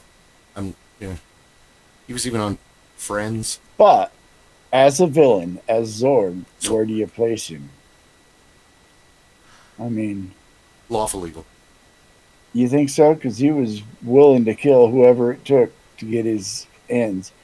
I'm leaning more towards chaotic evil because he didn't care. He was the personification of a pure narcissist. Don't give a shit, want what I want, and there's only one thing that I fear, and that's this unknown. And how many henchmen did he blow up with exploding cell phones? And the rocket gun, and he allowed them to destroy themselves with it. Yes. Okay, a lawful good person would never allow a chimpanzee to get a hold of a loaded 9mm. A true neutral person would put the gun down, and then if the monkey got near, he would distract the monkey, but he would never put the gun in the monkey's hand. A lawful evil person would put the gun down and walk away, and giggle when the shot rang out and the monkey hit the ground. The lawful neutral person might hire people to hand the monkey the gun. So I'm torn with Zorg. The lawful neutral person will hand the monkey the gun because somebody in authority told him to do that. That's a good point. I think young Zorg was totally neutral evil or chaotic evil. But as Zorg evolves, because you guys are right, he's still willing to put himself in harm's way to achieve his goal, and he has the narcissistic obsessive drive where Zorg is high on the scale of evil, but what was interesting about the scale of evil is where, like, Jim Jones and Charles Manson score, where the cult leaders are not nearly as high as the cult thugs, the ones doing the enforcers. Yeah, the heavies, as you but said see, earlier. Zorg was afraid of one thing and one thing only, and that was the unnamed, unknown Mr. Shadow, dark voice. Am I exactly. disturbing evil. you? It was evil. No. I love it. Was the giant black ball in space. That was what scared the shit out of me. I always just referred to it as the evil. Yeah. I want the stones. Where are you? You're a monster. I am disappointed. Cold, dyed-in-the-wool killer would ask what the button on the bottom of the gun is for. If that little red button is for. That's why you never let Stimpy go when you're picking up new weapons. Yeah, that's accurate. The Mangalores are all like basically evil, shape-shifting Jar Jar Binks. they're cartoony. They're fun. Yeah, they're neutral moron. That's what they are. That's a whole new classification. Neutral moron. They're neutral moron. Hey, but Rob, you can add that in to one of your games. Okay, you guys have come across a group of, we're going to say they look like orcs, but they smell more like goblins, and they're what we call neutral moron. Oh, okay. I cast no alignment. They're neutral moron. Excuse me? They're neutral morons. I'm sorry, what? That's not...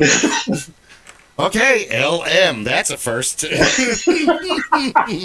How do we distract them? Throw in the silver spoon. Yeah. What? Trust me. Yeah. Just cast light on a rock and throw it down the hallway. They're fine.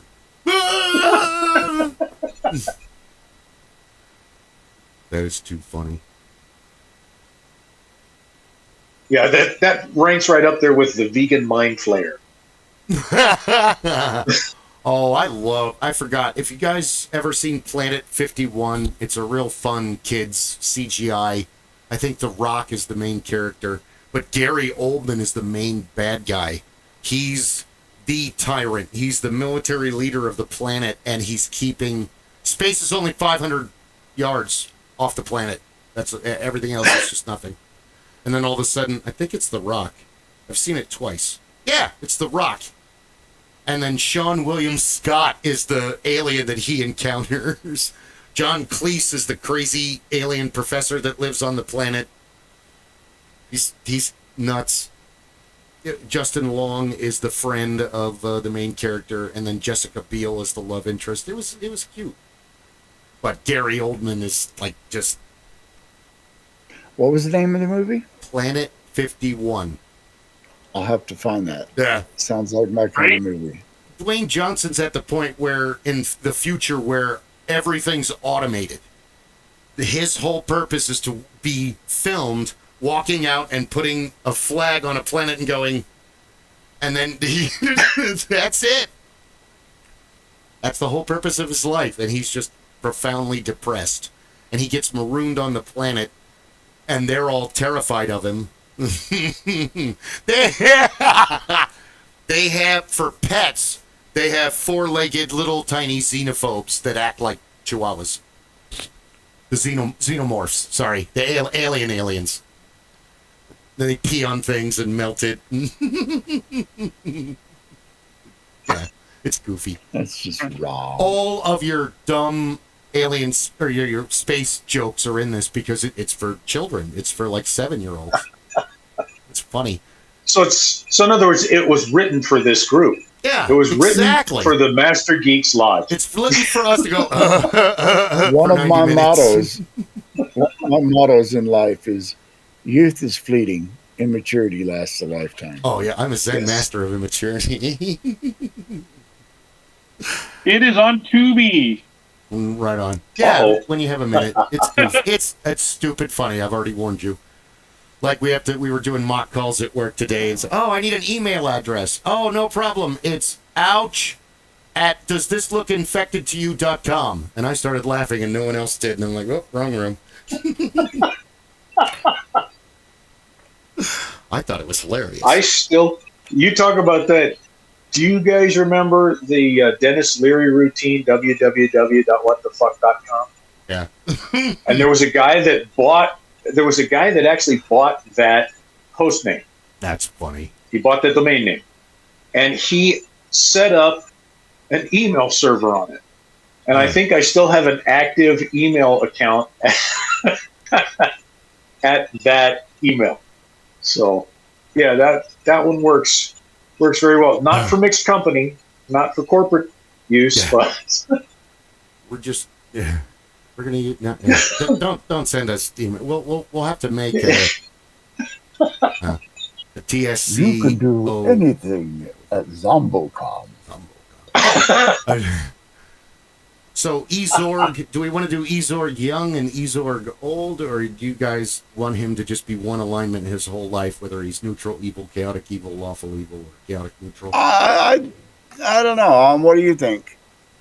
He's a hard character to nail down because he's kind of both. He's a mix of like his Drexel Spivey character, where he's just totally chaotic and you don't know what he's going to do next. Shoot a whole room full of guys with a shotgun. But he's also like the professional guy, where that guy hid his psychosis for a long time to end up as a federal agent that's running drugs and has all these other horrible things going on. Everyone! So I'm sticking to Zorg in the early years is neutral evil and lawful, or chaotic evil. And then as time goes on and he becomes older and the Shadow becomes Mr. Shadow is more of an influence in his life. He becomes lawful evil? Or neutral evil. Yeah, I mean. Yeah. But because you're right, he's psychotic and he's driven and he's not, but he's like a sociopath. He goes into, it's like. I still say that's chaotic because he's acting out of fear, not out of loyalty or obligation or hierarchy. The only part that would give it the lawful, he didn't kill the priest when the priest saved his life, when he was choking. That's what I was. That's a very narrow point, but that does. He didn't kill the priest, so a true chaotic evil would have never saw him kill indiscriminately. Not until he blew up the whole damn ship. Yeah, but everybody got away. But everybody he killed was pretty much scum. Else. Huh? Well, I would say he killed a mass murderer. I mean, he had no problem murdering somebody when they became a problem or an inconvenience. Wait, hold on. If we're talking about the ship battle at the end of the movie, let's DM this even further. He's on a scale of Bruce Willis and the Want and Slaughter, but we don't count the Mangalores because they are evil creatures, but Bruce Willis is still killing. That's still an evil act. If they were babies and he was in an orphanage, it'd be a different story. On Dr. Stone's scale, yeah.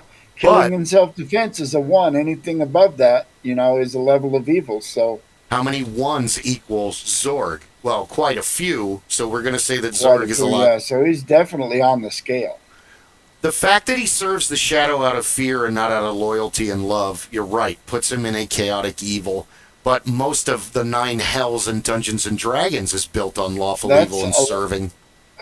Well, that's because they know that, demons work on contracts. You fulfill your contract, it might be, spend 9,900 years as a lemur, and then maybe you can become a spine devil, maybe.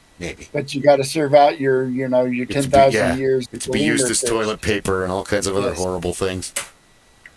But yeah, so with the demons, it's basically, all right, you've eaten enough of your buddies, you get promoted. You've eaten enough of your buddies, you can go now. All right, Zorg, chaotic evil. Lex Luthor. Well, hold on, Kris. Yes, no. Yes. Okay, Lex Luthor. Yes.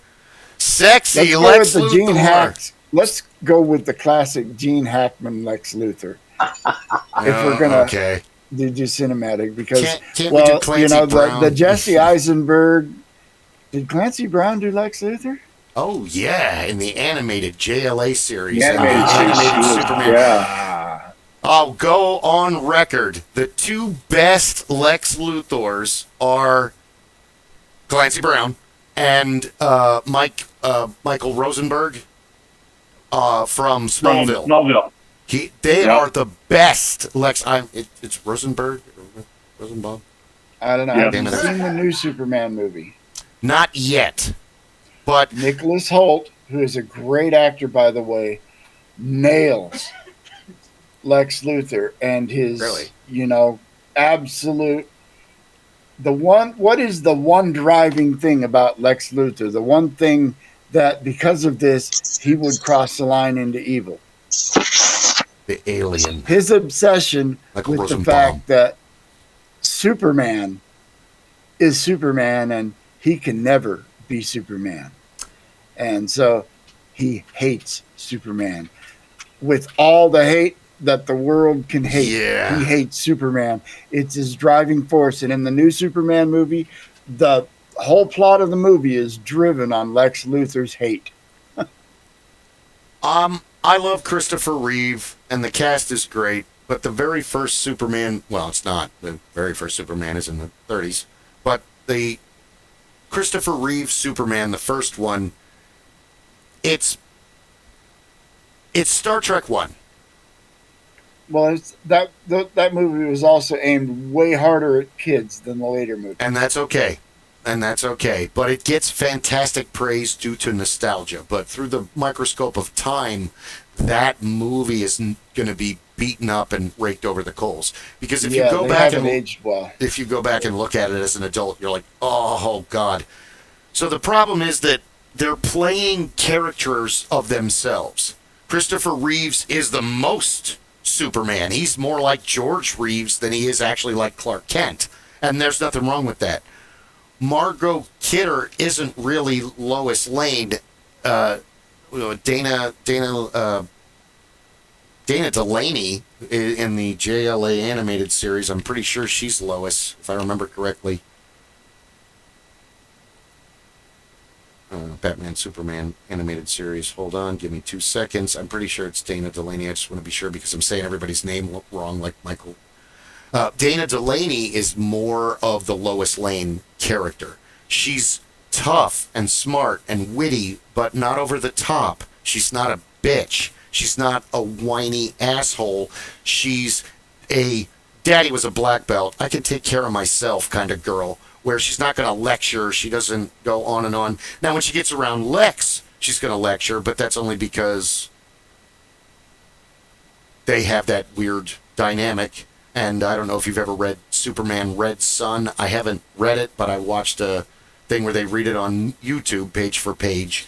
And in an alternate universe where Superman lands in the Soviet Union instead of the USA, Lois and Lex end up together. They get married. Yep. They're like a dynamite power couple. But they hate each other when Superman... Surprised me. No more surprising than Dr. Octopus being a woman, to go full circle. But Gene Hackman isn't really Lex Luthor. It's just Gene Hackman playing Lex Luthor. And Kevin Spacey played Gene Hackman playing Lex Luthor. Yeah, I love Parker Posey, and up until a lot of things were revealed, I had a lot of respect for Kevin Spacey as an actor. You can like the art, not the artist, but because I mean, fucking most of my favorite movies, he's in them. He was Gene Hackman. Yeah, he didn't play Lex Luthor. He played Gene Hackman playing Lex Luthor. Just like what's his name who just played the Joker in the Joker, not Joaquin Phoenix. I would never. We've been watching him since the movie Parenthood. Hi, Gary. But the other idiot, Jared Leto, he didn't play the Joker. He played Jim Carrey playing the Joker. Yeah. I want to see Jim Carrey playing the Joker, not a cheap imitation of Jim Carrey playing the Joker. I didn't have a problem with that Joker. I didn't think it was particularly inspiring. I thought the guy that they couldn't call him the Joker because of copyright issues and property rights, but the guy that played the Joker character in Gotham, Dominic Monaghan. Phenomenal. He played two characters, Jeremiah and I want to say Jacob. I forget the other one. Hold on. But they were both allegories for different aspects of the Joker. But they could never call him the Joker because, at the time that was a piece of intellectual property. It's just like they couldn't use Batman. They could use all the other villains, but they couldn't use Batman and they couldn't use Joker. What did they call him in the... Jeremiah and then whatever his last name is. They just called him by name. He didn't have a villain name, but Oswald Cobblepot was absolutely the Penguin. They glossed him the Penguin before he actually became the Penguin when he was just a page boy that was stooging for the mob boss. They did a really good job on his backstory and the whole Riddler Penguin. That's basically what the TV show Gotham was the backstories of how Batman's Rogues Gallery came to be. You created us. No, you created you. On that, and that would explain why in like the Batman 1960s TV series, all of the villains were so much older than Batman. They were all Jeremiah and Jerome Valeska. Cameron Monaghan. Cameron Monaghan. Not Dominic. Yes. Dominic's Mary from Lord of the Rings. Cameron Monaghan. And, if you can get a picture of him as Jeremiah with that Joker smile going, absolutely. He's Oh. Lex Luthor is? Oh. Chaotic evil. He's pure hate. What makes him evil is his hate for Superman and his drive to develop technology for the purpose of defeating Superman. That would make we did. What did we decide? That's all he does. Do you agree, Kris? That's all he does. Yeah. Rob? Oh, he's gone. I'm bringing presents when we see each other next weekend. Is it next weekend? 21st? Yeah. Yeah, we still need to finalize what we are going to be. Oh, right on. Nice. Yeah, what we were going to be doing and whether or not we are going to take Antonio up on his venue offer. I say do it. Go. That's a rare opportunity that you want to take advantage of.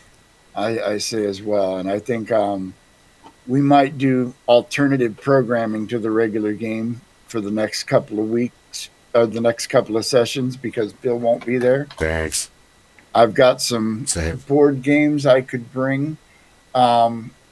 Other role-playing games or maybe an alternate scenario we could drop the existing characters into another scenario for a while and then let them come back. Like I don't know. I'll come up with something. Usually I'll wait till like a day or two before we're actually doing this and be all panicked and then come up with something brilliant because I'm under pressure. under pressure. Rob! Wanted him to vote on Lex Luthor. What did we decide for Dr. Doom? Did I write that down anymore? I think you did. I don't think I wrote it down. I don't see him on the list. No, I don't have. So what did we decide for Dr. Doom? I don't know. I'd say I thought he was chaotic evil. Chaotic neutral. yes. Because he doesn't really have loyalty to his people. The only loyalty he has is to defeating, Himself. outsmarting Reed Richards. Okay. Say you're smarter than me. Okay, you're smarter than me. No, mean it. Okay, I mean it. No. That's pretty much their plot. I know I've said that a million times. And it works. I love it. I'll read it again and again and again and again. It's a rerun and I love it. I love the Fantastic Four. I want to see more of John, what's his name? Jim from The Office play him and not Pedro Pascal. I mean, fuck off, dude. You're already the Mandalorian. Yeah. I haven't seen that movie yet. No, me neither. The new Fantastic Four. I want to. And I like enjoyed it. They in the first one, it was very close to how things were, and the best is the interaction between Johnny and the Thing. But I mean, other than that, it pretty much stuck to how the story goes. Doom is causing shit. About the previous Fantastic Four movies. Yes. What was the first one? I thought they were both relatively mediocre. Yeah. I mean, Right. they only tweaked a minor bit of canon in the first one when they put Doctor Doom on the same spaceship with the rest of them and gave him powers with the rest of them. That didn't happen. That didn't happen. The second one, like I said, they were okay. They weren't great. They weren't bad. They were okay. I doubt I'll watch them again, but they were okay. I mean, if someone who's like, I want to see them, but I haven't seen them, I'd sit down and watch them with somebody. But and then there was that other movie that was supposedly a Fantastic Four movie, and I call it the Four People Who, while they are fantastic, are not the Fantastic Four. Four people who saw the Fantastic Four. I enjoyed. I remember that promotion from Spaceballs. From the people who saw Star Wars. Or the better one was the Hardware Wars. You'll laugh, you'll cry, Oh, you'll kiss I saw that. Cool. Hardware Wars. What are you saying? I can't understand you. No, don't blow up Planet Basketball. We're a peaceful planet. Oh, I saw that in school. So funny. God. So stupid funny. Like Godzilla versus Bambi funny. Speaking of villains, would Godzilla qualify? Now, I guess Kaiju are a whole different thing. That's a whole other stream. We'll go into Kaiju on another stream. I would say that those are more neutral good, neutral evil, neutral, true neutral. Because they're sentient. Kind of like Cthulhu, they are above humanity on a scale that we don't matter to them. We're kind of insignificant. Godzilla, help us! Fuck you guys. You pollute, you pee in my home. Get out of here. Fuck you. And Olympus has a Godzilla cartoon, then Godzilla helped humanity. And Godzuki and all that other stuff, yeah. Yep. Godzilla Adventures in 1983 or whenever it was. Oh, who's another? I wanted to... Gorilla... I have that Gorilla DVD. Grodd. Gorilla Grodd. I love Grodd. He made an appearance.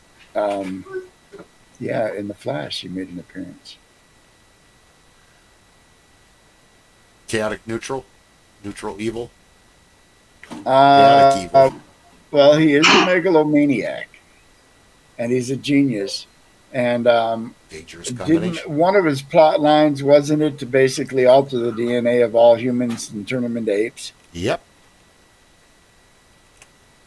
That's just evil. All I said was what he wanted to do, and my wife walking by said, "Oh, Gorilla Grodd." She's a nerd too. There you go.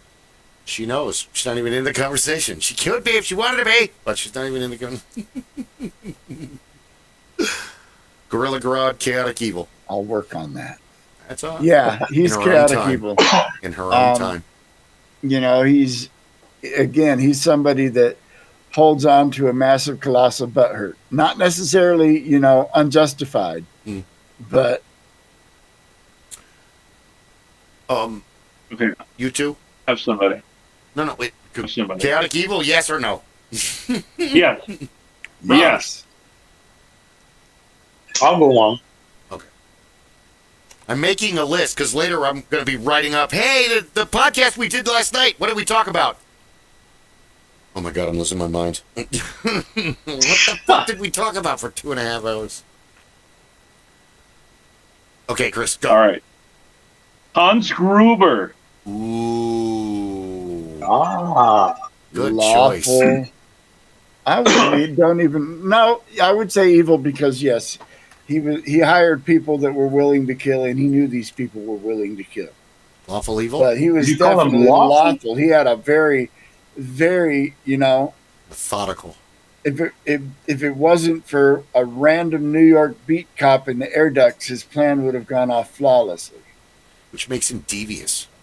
Yeah. But does he have rules? I mean, yes, was he really ruled, or would he be neutral evil? Because he had a plan, he set everything out, but there was nothing driving it other than the primary reason, primary endpoint was what was driving his whole plan. He even said it himself. You're a common thief. No, I'm an extraordinary thief. It's like, I'm an exceptional thief.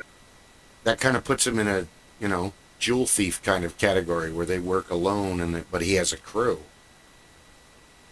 So I think he's more neutral. The fact that he gives his crew carte blanche to kill anybody that gets in the way makes him evil. Otherwise, if he was just there to rob the building and nobody got hurt, I would put him at somewhere in the neutral range because greedy isn't evil unless you're talking to Tolkien.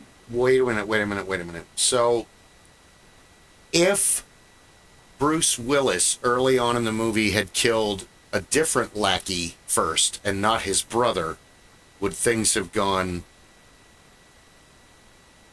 the way they went? Would Gruber, because there's a certain point where he's following his strategy, but as soon as Bruce Willis, like you said, some random weirdo in the air duct, and then his brother is dead. Was it his brother? Klaus.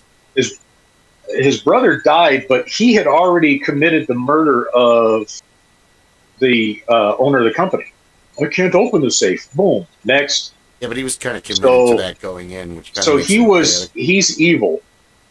I would call him neutral evil because he was ready, willing, and able to do whatever he wanted to, whatever they saw, to get to a specific endpoint, which was for his benefit. His crew was secondary on that thought process. So he wasn't operating under anybody else's auspices. Yeah. So he's not. Sorry. Yeah. I don't want to keep interrupting you. Please finish your thought. I thought you were done. Sorry. No, just say that's why I see him more neutral rather than lawful, because he's not under anybody else's orders or authority to get something done. He's doing it for himself. His crew is secondary to his thought process. Those that survive are great.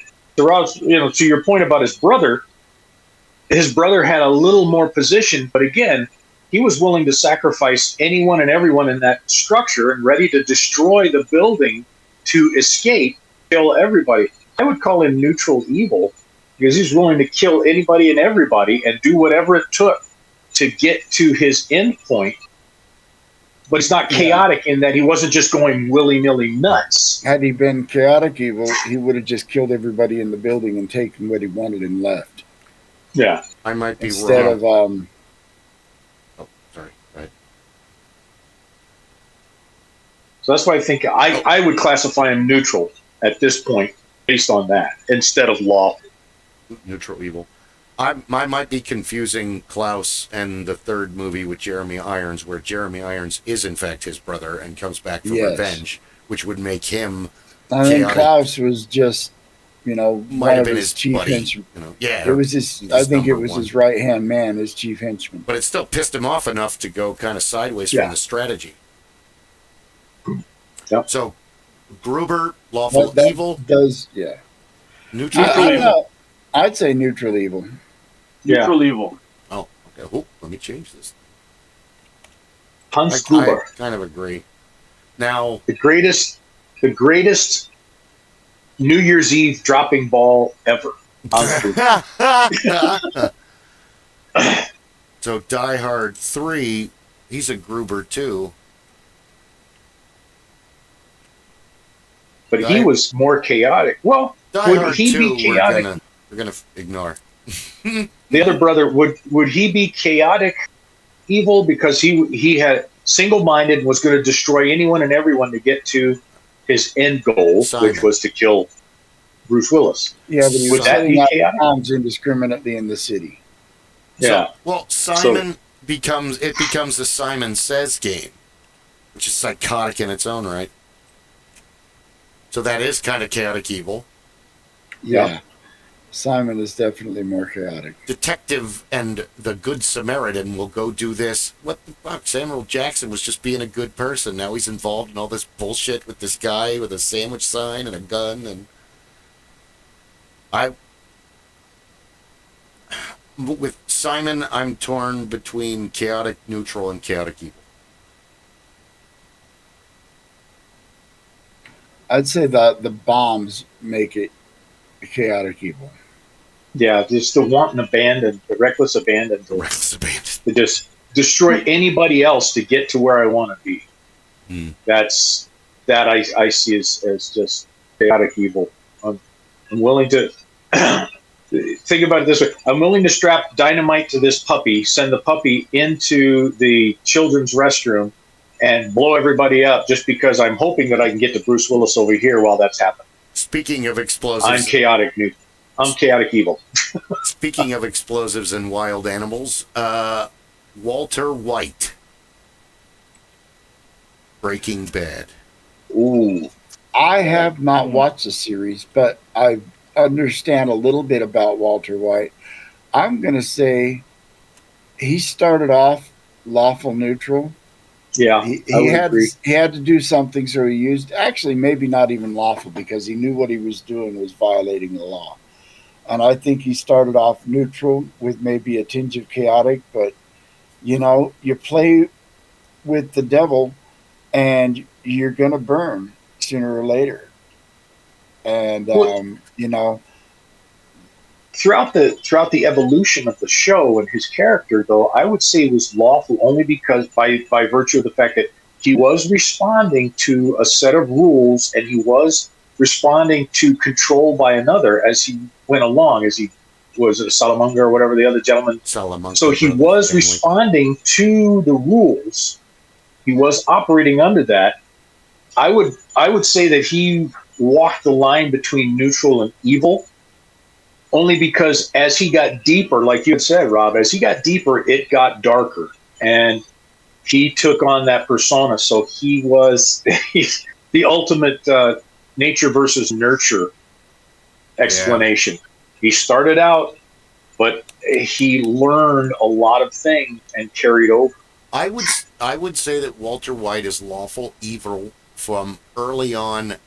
He basically murders Kristen Ritter's character without he kills Jessica Jones without actually killing her, because Jesse and she do a bunch of heroin and he rolls over and then he allows her to asphyxiate on her own vomit in the one episode, which that's like leaving sharp knives with a toddler in the room unattended. That is definitely evil. Yeah. Yep. So I'm going to, I don't know what your guys' vote is, but I would say Walter is lawful evil. The ends justify the means. All right, I'll accept that. Yeah. Yeah. Ultimately, that's where he ends up. I would say most definitely. Okay. Now, go ahead. Never mind. I was going to ask a question that might spoiler the show, but yeah. How much do you want to know? There might be people. I'll ask off camera. Once you said there might be people, there might be people out there that haven't seen it that still want to watch it. So I don't want to start writing spoilers. Oops. All right, let's go back then. Sandman of the Spider-Man villains? The classic comic book villain? He's more of a thug, and then I don't even think he's necessarily evil. He's just hired muscle. He beats people up. So, maybe true neutral, maybe lawful neutral. Lawful neutral. Yeah. He's basically a mercenary for the underworld. I would say he's neutral, pure neutral, I think, Rob. Yeah. I think he's pure neutral from that standpoint. He has. It's a job. And that's what he does. Somebody comes to him and says, I need you to do this. I'm on it, boss. Gets it done, comes back. There's no feeling one way or the other, for the most part. The Lizard would be true or chaotic neutral, because he's willing to put himself in harm's way to achieve science and regrowing his arm, even if it changes him into a lizard folk. And then it's more of a bestial nature that takes over. Not necessarily malevolent. DC Lobo. Oh. Chaotic neutral, I would say. The chaotic neutral? I'm almost thinking lawful neutral, because he has orders. He takes orders. He goes out and does the job, but he's all in for the job. That makes sense. Lobo is an extreme chaotic good. No. I would say he's lawful neutral, because even the main man follows the code. He could turn in every bounty dead if he was chaotic neutral or chaotic evil or lawful evil, but he doesn't. He returns most of them alive. But the Justice League hates him. The main man is going to enjoy it. You can leave now. Why? How do you think Jason Momoa is going to do in the Supergirl movie? I think he's going to kill it. He's going to knock it out of the park. That's what he's going to do. I think Jason Momoa is Lobo in real life. Yeah, he's kind of... The best is when they were interviewing on television, and he was on this like legitimate talk show, and they're like, "Do you work out a lot?" And he's like, "Nah, not really." And they're like, "How do you stay in shape?" And they bleep him, but he's like, "Well, I like to drink and fuck, or I like to fuck a lot." He was the MC the day they did Ozzy's final concert. He was the stage MC. Really? Oh, that's awesome. Yes, he actually, during Pantera's set, went down in the pit with the crowd. There's footage of him down in the pit. Don't punch his face, but clip him or shove him from the side. Yeah.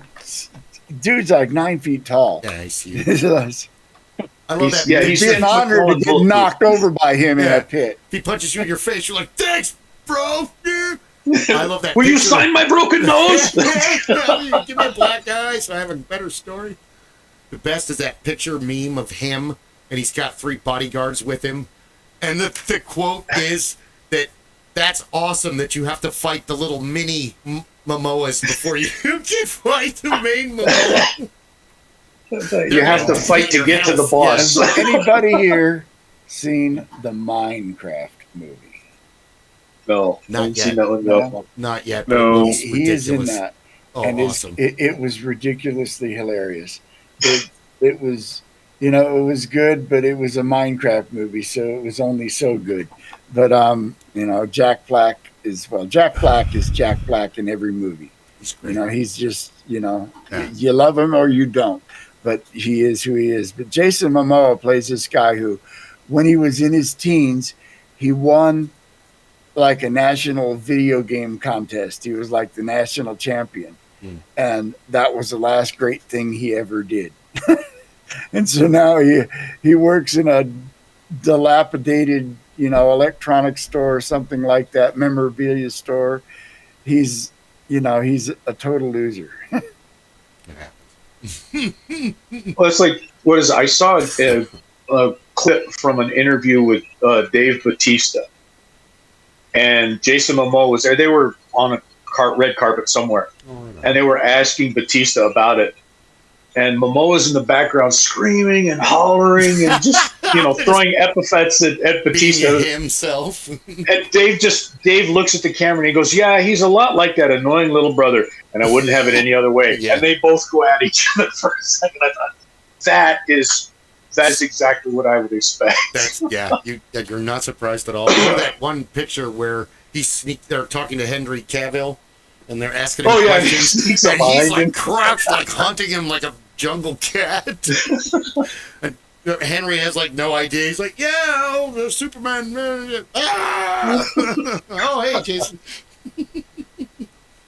But the best ever is a while ago at the Oscars, and it said the most funny, wholesome thing ever at the Oscars is Superman laughing at Captain America, or Captain America laughing at Superman for eating cookies. And it's a series of pictures of him looking back, and Henry Cavill's like that, and he's like, "What?" And he's just laughing at him, and then laughing at each other. And they're not even near each other. They're like 2 rows away. It's not just a rigged back patting celebration. It's also fun. Anyway, yes. Yep. The Wizard of Oz. Oh, Lobo. We didn't finish Lobo. What the hell is he? No, we didn't. Whoops. I say lawful neutral. Kris? Lawful neutral.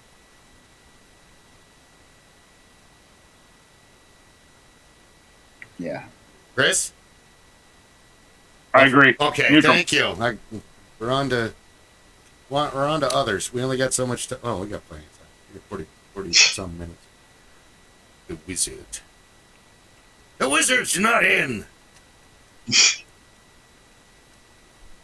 Because he sends people off to die against superior foes.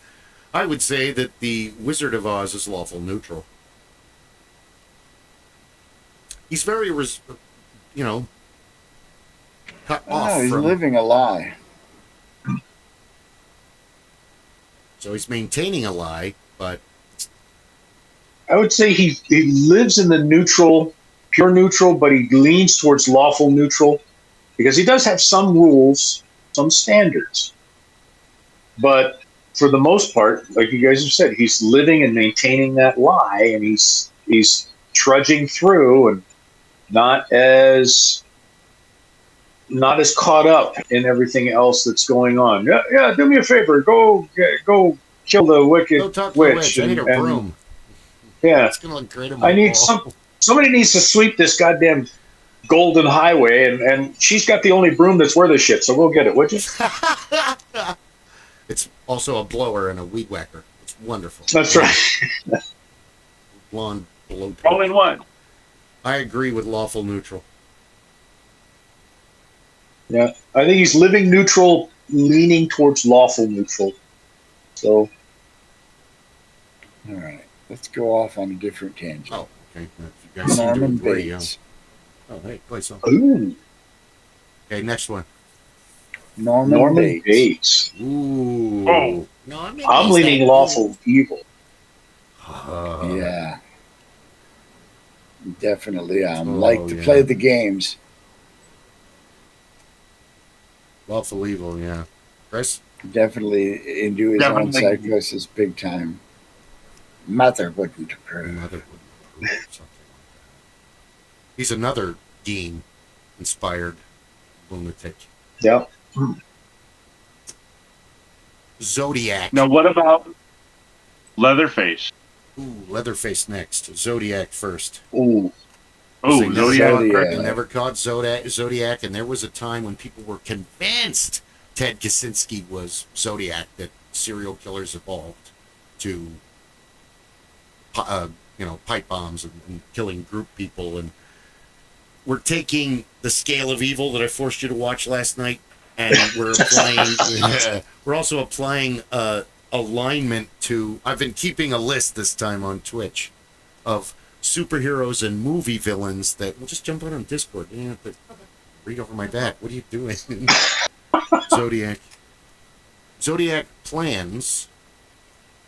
So lawful evil. Lawful evil? I would say lawful evil because he was very meticulous, followed rules, set rules, but Again, he was absolutely playing a zero content. game. Yeah, evil, pure evil, out there to just. This is where I'm going. I intend to commit this crime for the purpose of, for our understanding, for the purpose of committing a crime. But I have a set of rules, and I'm going to follow them to do this. I say lawful evil. I'll agree with that. Yeah. Rob or Jingo?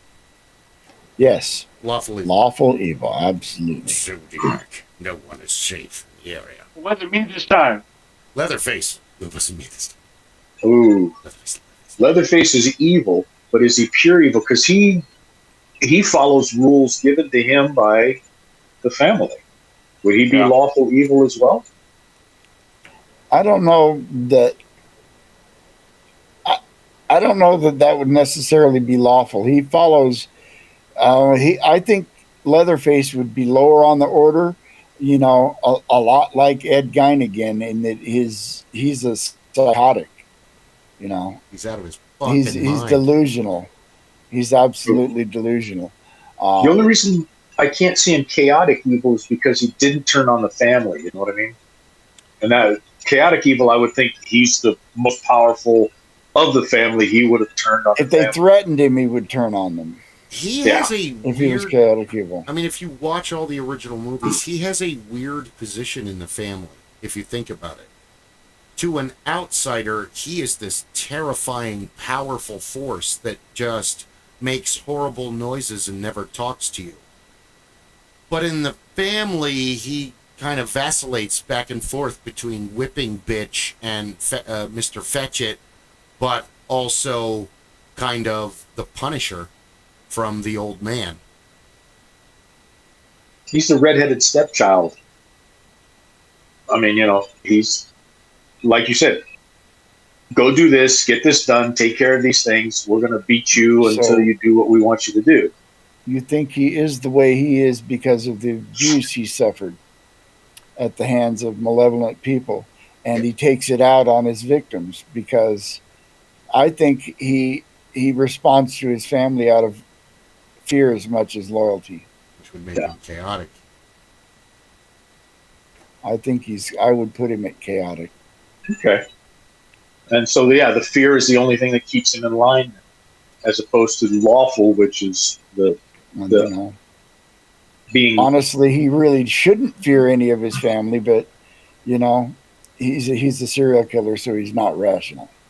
Can you hear it? Well, yes, it's the tail of the elephant. You know, the elephant is chained up for so long, and eventually you can just put a silk rope on the elephant. The elephant will not move. On Discord. Thanks for following on Twitch, though. That's awesome. Thanks for following, everyone, on all four. We got 4 on Twitch. Holy crap. 2, 4, 3. Ah, damn it, I lost one. If we get 5, now we need to play this. We need to play the Psycho Stick song. I can only count to 4. I can only count to 4. Whoops.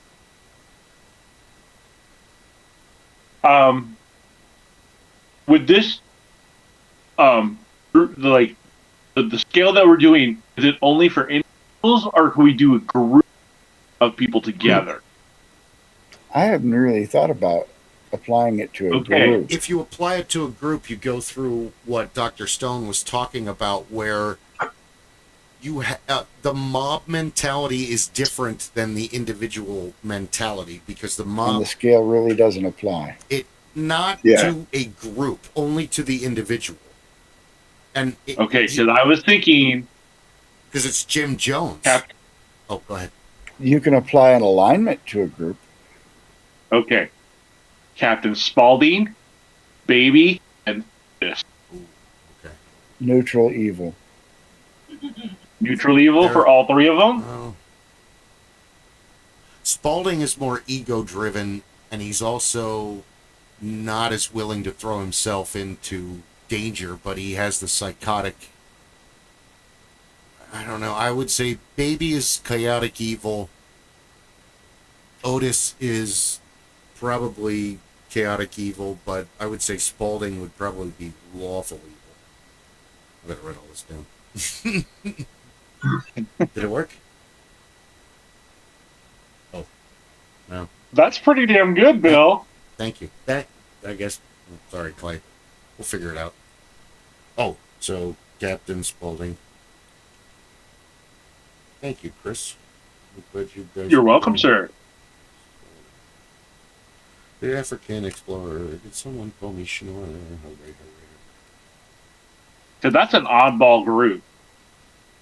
Yeah. There's everything wrong with that thing. What's Mama Firefly? Oh, Mama Firefly. Ooh.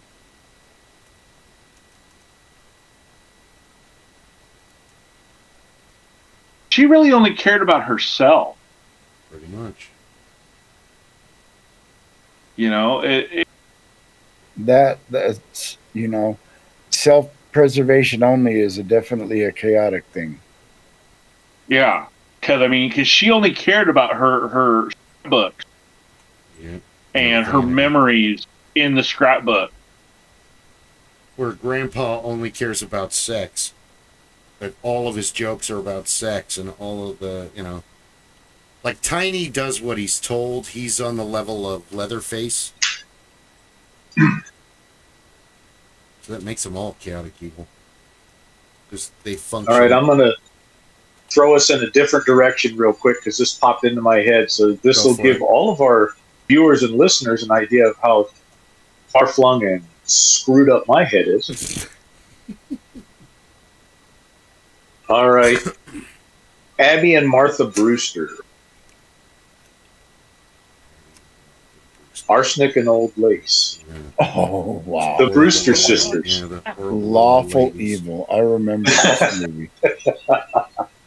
Abby and Martha. The sweetest little old ladies you ever met. Those are the ones we did with the most the rage. play in my junior year drama class. Yeah. My freshman year drama class, we did The Bad Seed. Oh. There's a dichotomy. There's a difference between the stage play The Bad Seed and the movie from the 50s. In the movie, at the end, the little girl gets struck by lightning and evil is smote. In the play, she gets away with it. She gets away with killing the last person who knows what's going on. And it implies that she goes on to grow up. But Hollywood in the 50s would not have a movie where evil got to win at the end. Wasn't going to happen. No. The movie doesn't get made or doesn't get released if they do that. So that only exists in comedies in the 50s. You're right. Oh, Brewster's sisters, go. So what's your summation? I've never seen it, so I can't answer. It's about a pair of sisters that are like serial killers. They lure people in and poison them with arsenic tea. They poison old people who have no families and they have no... That's their justification, is the old spinsters and the old people that have no families and they have no life, and they just... So they have been... They lure them in and they poison them, and then the crazy uncle buries them in Panama. Ask the question on which Twitch. is the basement. Don't ask me. I'm trying to listen to what Rob's saying too. Yeah, he's there. You know, like Belle Gunness in the late 1800s. They're the sweetest little old ladies, and they're very kind to everyone, and they're very, you know, oh, and my dear, and oh, we only do it to help those who are in the most need. But yeah, it's... Would they be true evil or would they be neutral nuts? I'd say lawful evil because of the methodical way they do and methodical way they choose their victims. But they also kill for pleasure. That's the evil part. Oh, okay, yeah. Because that's what Clay says. But are they? I think that's basically defining whether or not somebody is evil is their stance on the value of life. You know, if you're not evil, you're going to do at least value life, even if a lawful neutral might make a decision that's going to get a few people killed. to save a lot of people, Yeah. you know, they'll do it because the decision will save a lot of people. The needs of the many. You know, Yeah. a good person would not implement that plan, but would try to find a way Save to everyone. not lose anybody. Yeah, and the sisters never have remorse for what they've done until it's brought to them. Oh no, this is horrible. What have you done? And that's only because the nephew is. What's wrong with you? Yeah, what are you doing? Yeah. Does that make them chaotic, neutral, lawful, evil, or chaotic? No, I have to go with true. I have to go with Rob. Lawful evil. Lawful evil, Kris. Yeah. I'm with you guys because I've never seen the movie. Okay. There is a movie. I'm trying to find it so that I can watch it. I want to say it's 1954. It's old. It's a Capra film. Is it Jimmy Stewart or Cary Grant? 1944. Huh? 1944. Cary Grant, Raymond Massey. Yeah. Okay. Seconded. So yeah, it's hilarious. Yes. And Murderous hilarious. It's one of Bill's favorite 1940s directors, Frank Capra. I wouldn't go that far, but yeah, he's definitely fun. That's why I said it.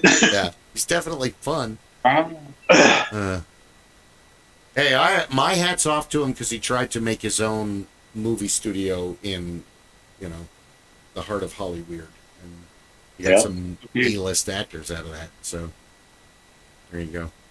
We need to do a watch along. Of Dudes and Dragons. The only problem with Dungeons and Dragons is one of the characters didn't die, and then that actor came back as a totally different character, and then they all just pretended that he was a different guy, but talked to him like they knew who the hell he was, and like he's been there the whole time, because that always happens in almost every campaign. Well, I was playing a ranger, and then I got killed. Steve! I don't know who you're talking about. Oh, Rob! Oh, okay, now I'm this new guy, and it's so stupid and funny. This is not on there. The best was all right. Because another one popped into my head from that time frame. But Sidney Greenstreet and the Maltese Falcon. Oh, it's been forever since I've seen that, but go for it. Because Peter Lorre is the henchman for Sidney Greenstreet. But Sidney Greenstreet is the one driving all of the action lawful to try evil. And get the piece. Lawful evils are manipulators, okay. Whereas chaotic evils would be more hands-on. So then, with that in mind, where would you put Sam Spade, Bogart's character? As the would he be lawful neutral? I would say, yeah. Okay. So lawful evil versus lawful neutral. It's a noir dime store detective novel. Would you, for Peter Lorre's character, would you call him more of a neutral evil, or would you give him a chaotic evil? Because he was kind of prone to going off, except Sidney Greenstreet had a good bit of control over it.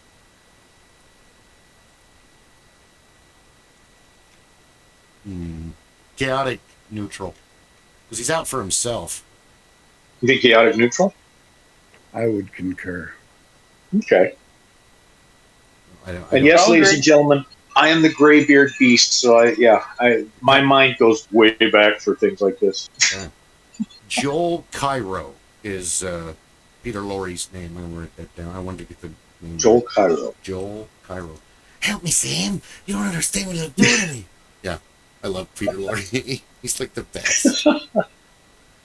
Help me, Nick. He's always the same character in every fucking movie. I love it.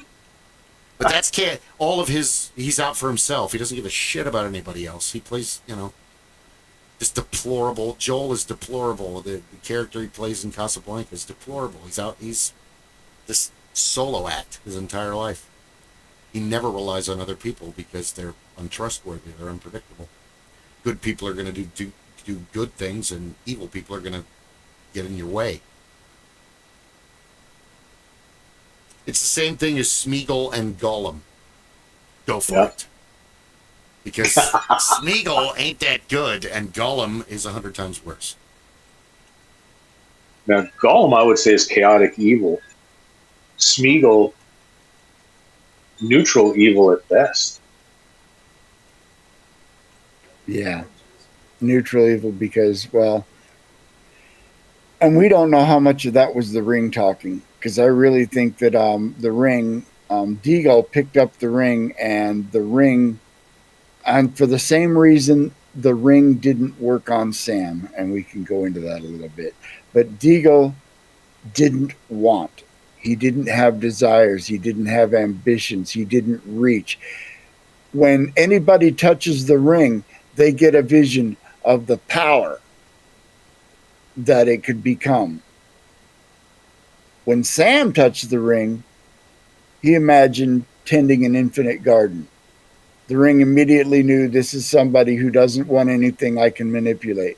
So he never tried to control him because it knew it didn't have anything. It didn't have any leverage on him. Right. The only one that pissed off the ring more was Tom Bombadil.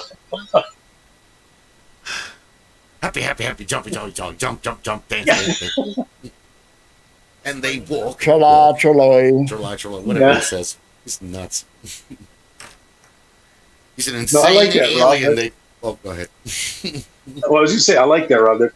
I like that insight. That's very good. It's likened to Frodo and Bilbo. Bilbo didn't get. He's content.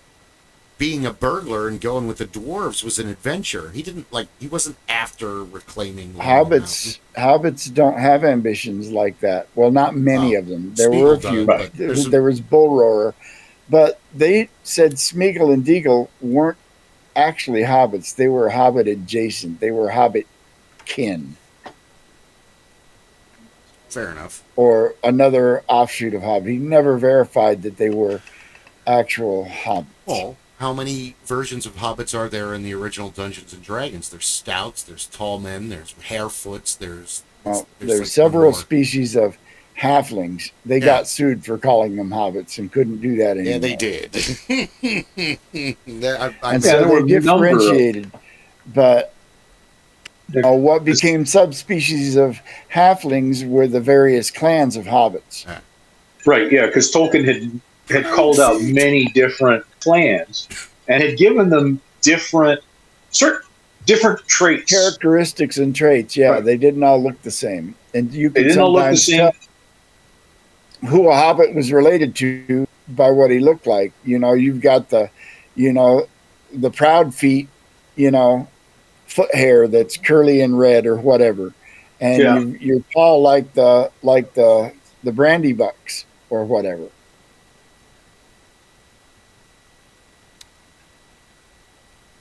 But all right, so while we're on the Lord of the Rings, Saruman. Ooh. Lawful evil. Yeah, so he was an angel sent by the gods to aid mankind in, basically keeping Sauron down. And he found the Palantir. He found the Palantir, and there were like initially there were a bunch of different Palantir. I think only 4 of them appear in the books. The one at the Tower of Orthanc, the one that Denethor had. Obviously, Sauron had one, and who had the other one? Didn't they have one in Numenor? Numenor? Possibly, but they're not going to touch it. Yeah. And according to Tolkien, because I did some lore on this for an RPG I was running for a while, is that all of them were different. Some of them were more powerful than others, and some of them did things that others didn't do. And there were several of them were lost. Yep. Well, I believe the one in, sorry.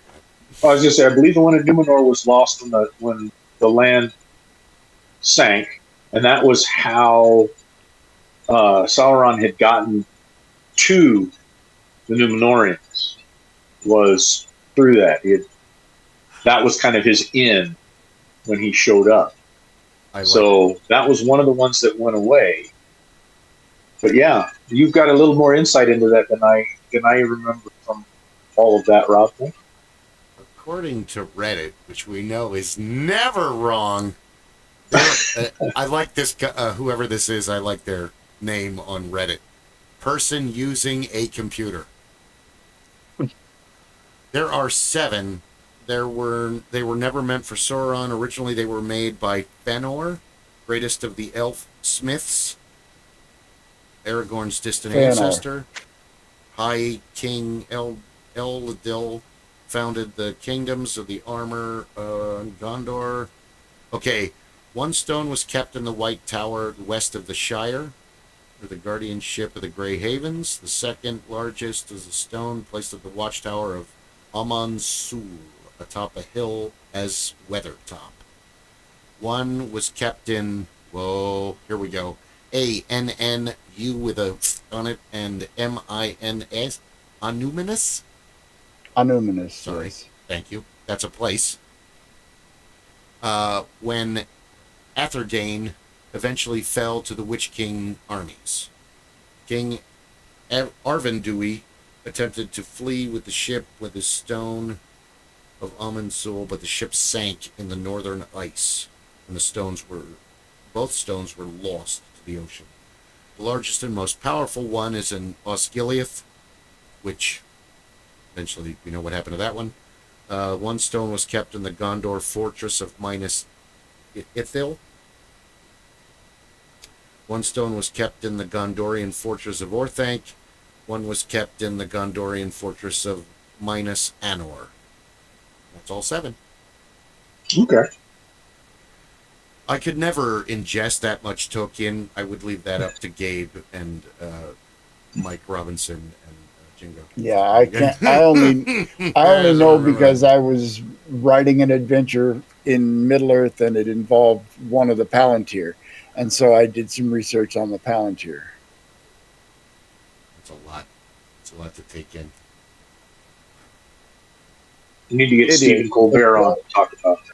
You only need to skim the surface. If you're doing a role-playing game, you don't have to go deep into the lore. You just throw them a few pieces of lore like that, and build a game around it. Build your own lore based on that. But here's what I've learned about Dungeons and Dragons, and simultaneously been guilty of. No matter how much lore that you create and spin and weave into the story, the players are going to be way more interested in one random comment that you made to try to throw them off. And now you have to create this whole new story based on this lie that you told.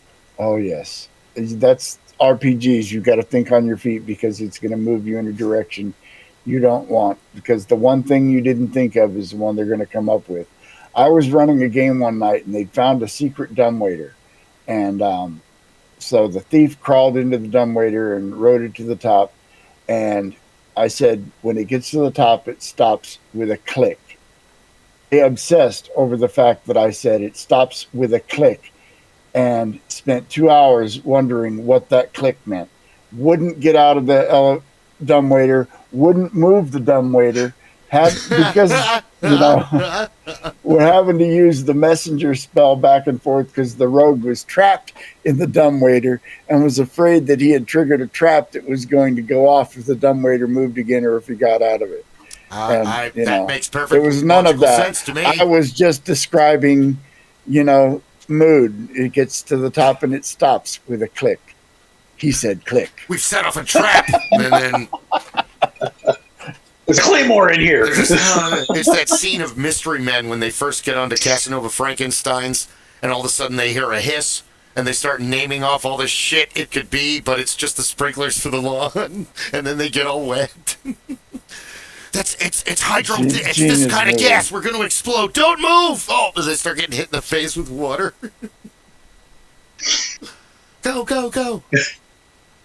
Wait, how did you get past my security? The door was open. Son of a bitch. Oh, Saruman, lawful evil? Yes. Yeah. Kris? Yeah, he's not. I concur. Okay. Who else did we do? We didn't do anybody else. Denethor would definitely be lawful evil or chaotic evil. Or no, chaotic neutral, because all he cares about is his lineage. Yeah, and he went crackers staring into the Palantir that was linked to Sauron, too. Oh, so that didn't help. But, favoring one child over another, you're already a giant asshole, Grim or Worm. Oh, sorry, go ahead. Grim or Worm. Where would you Worm put Tongue? Grim? Yes, the Worm Tongue. He was neutral evil. He was, a power grubbing little bitch. Yep. I think I spelled Denethor wrong. Grima. You were once a man of Rohan.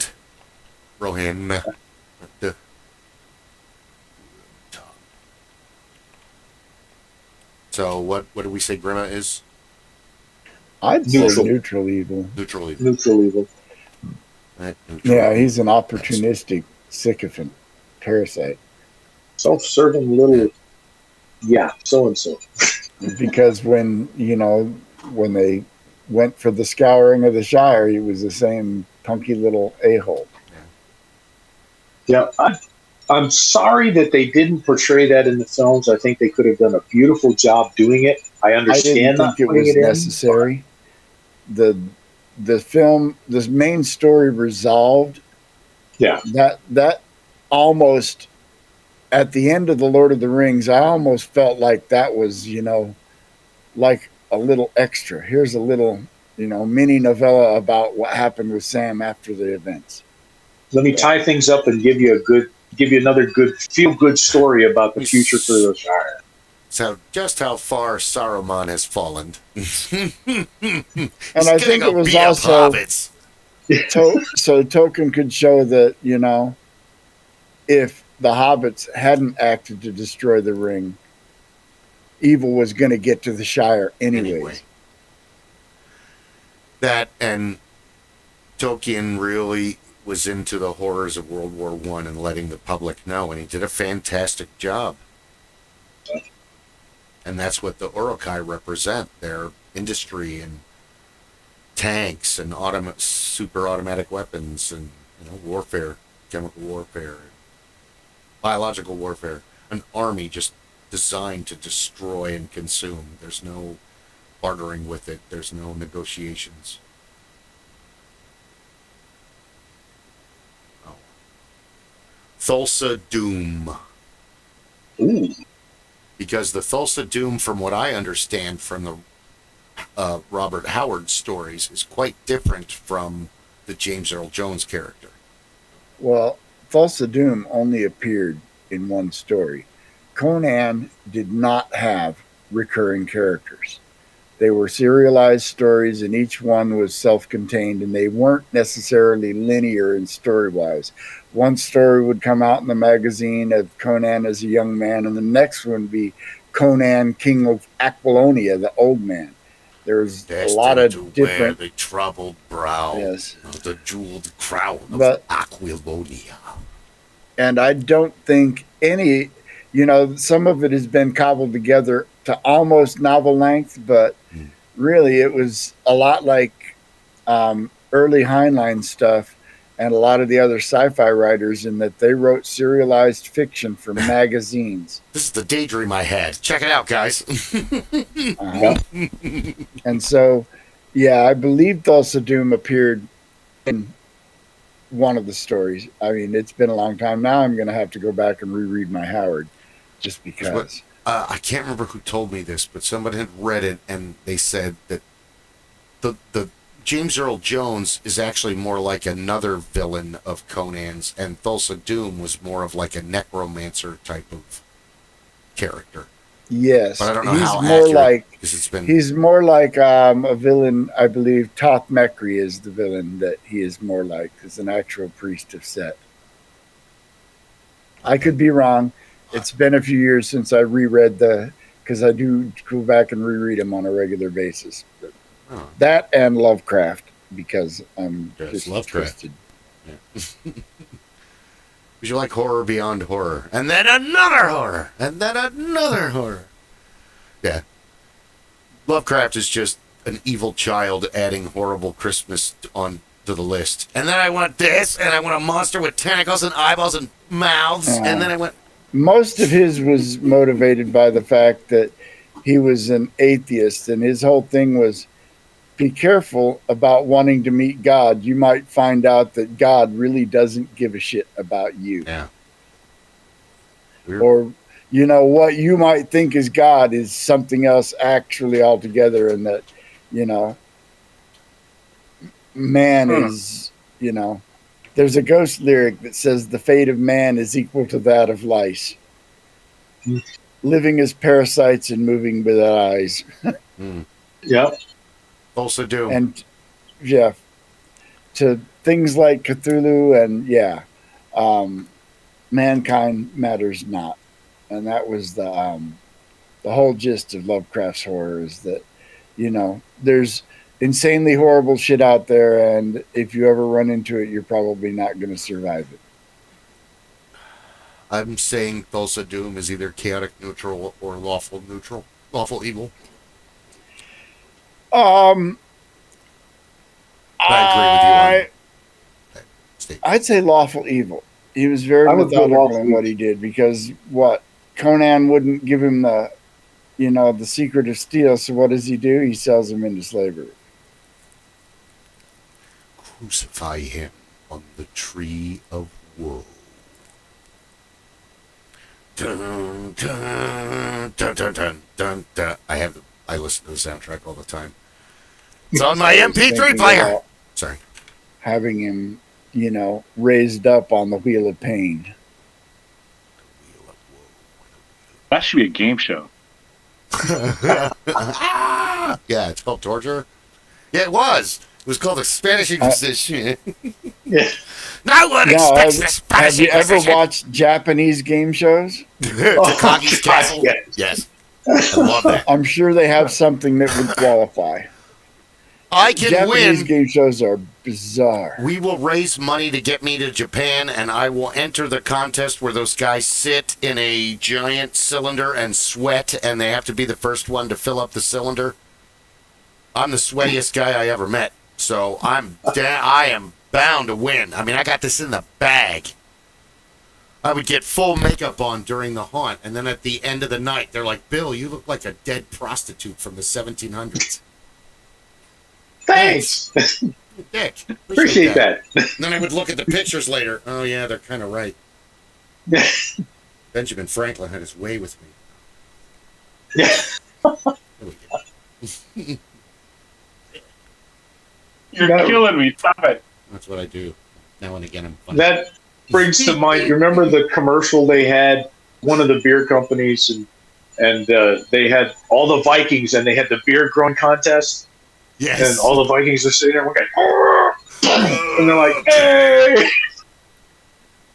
Or the one beer commercial where all the founding fathers are partying at the...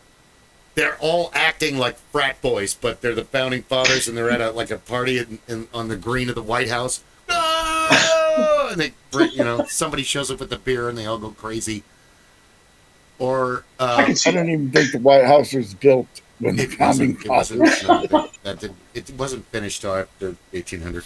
But the beard growing thing made me think of that episode of Cheers with Kirstie Alley, where all of the men have the beard growing contest, and Cliff Clavin's beard comes in really patchy, and they're constantly giving him shit about it, and Kirstie Alley has been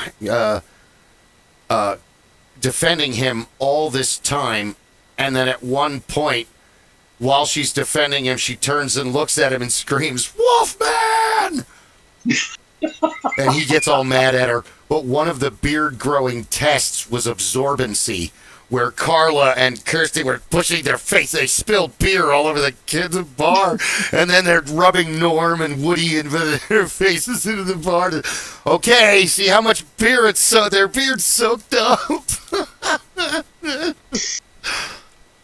The 80s. You're not going to see that ever again. All right. Speaking of 80s, I'm going to throw one more villain out there to wrap up the show. David Lopan. Ooh. Ah. Was her father holy man? Tell me now! Which David Lopan? Big 9-foot nightmare or a little bitty basket case on wheels? Jack Burton. Me! I love that movie. I want to say lawful evil because he did have rules and requirements, but boy, he was evil, but boy, he kind of stepped away from the lawful side a few times, didn't he? Chaotic evil. What's in it? Huge buzz. 7 demon bag. 7 demon bag. That's great, Wang. Egg. What the hell is in it? I feel kind of funny. Is it getting warmer in here? Chaotic evil. He's only bound by the curse. He puts everybody at danger, even his, favorite henchmen. He has no regard for anybody but power and becoming mortal again so he can take over the world. He's a completely maniacal asshole. I agree. Okay, yep. When you put it that way, yeah. If he were in D&D, he would be a huge problem in the Abyss. They would flock to him. It would be an Asian nightmare. Bill, don't give him any ideas. I think that would be great as a, once we get to level 18, 19. All right. He's chaotic evil. What about the 3 storms? Ooh. Them, I would say, are lawful evil because they are definitely following order-taking henchmen, yes. Yeah. Okay, they follow the rule. Hold on, though. We'll do lightning, rain, and thunder. Lightning and rain don't really have a lot of speaking parts. You don't really get their character. So they're going to be a lawful neutral kind. But thunder is directly involved with torture and causing pain. He's higher on the scale of evil. The thunder. So you think the other 2 are just hired muscle? Because all they did was kidnap somebody. Did we see them kill anybody? When they went up against the Chinese Tongs, they did kill a lot of in the open battle. A lot of those guys, I thought a lot of those, the good Tongs were killed in the battle. But I think those Tongs were probably trying to kill them at the same time. Yeah. So that was could the be fight. Combat casualty and not murder. Okay. Even though they're vastly outpower the Tongs. Even though they're and they demigods. did initiate the aggression, yes. Well, lightning could have annihilated every person in the brothel. Lopan wasn't around. He just told him to go get the green-eyed girl. He carves a hole in the roof, drops in through the ceiling, bitch slaps Jack Burton because Jack Burton is pretending to be just a normal guy. And even Jack Burton's like, whoa! And then he grabs, the green glow appears and they're gone. But there doesn't seem to be anybody killed. He didn't set the place on fire, which in reality, if lightning hit that building, it would be a fucking Roman candle, and everybody knows it. So that doesn't go with the script. That kind of makes him lawful neutral because he has no regard for anybody, but he's not wanting destruction. Like the way they have. He was very efficient. He showed up. He did what he was supposed to do. He got the job done. Where Rain is, he gets punched in the face several times and just retaliate. He doesn't go out and kill the rest of the guy's family. Where Thunder is kind of looking out for revenge. He's singled out Burton. He's singled out Wang. He's going to make their lives a fucking nightmare. He's closer to the master. That gives him more of an evil, I would say he's neutral evil or lawful evil, and the other 2 are more I'm going to go with lawful evil, and the other 2, it would be lawful neutral.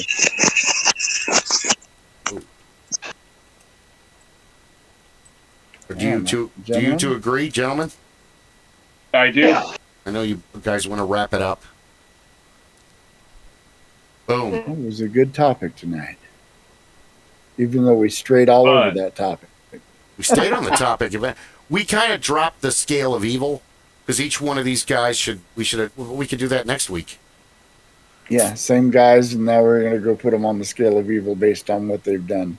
That's why I listed them all in Twitch on my stream. It'll show up in the recording, and we'll have it for 8 days because I only have 21 subscribers. Yes.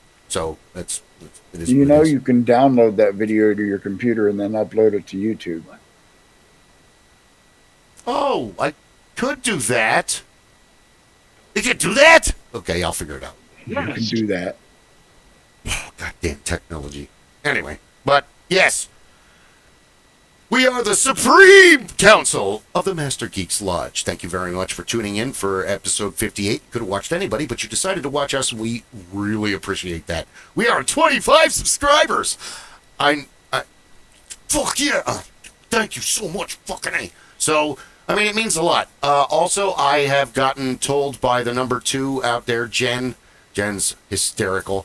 And Jen and I go way back from, Morris Dancing and Bedlam Bells, and now she's still part of Fairhaven Morris.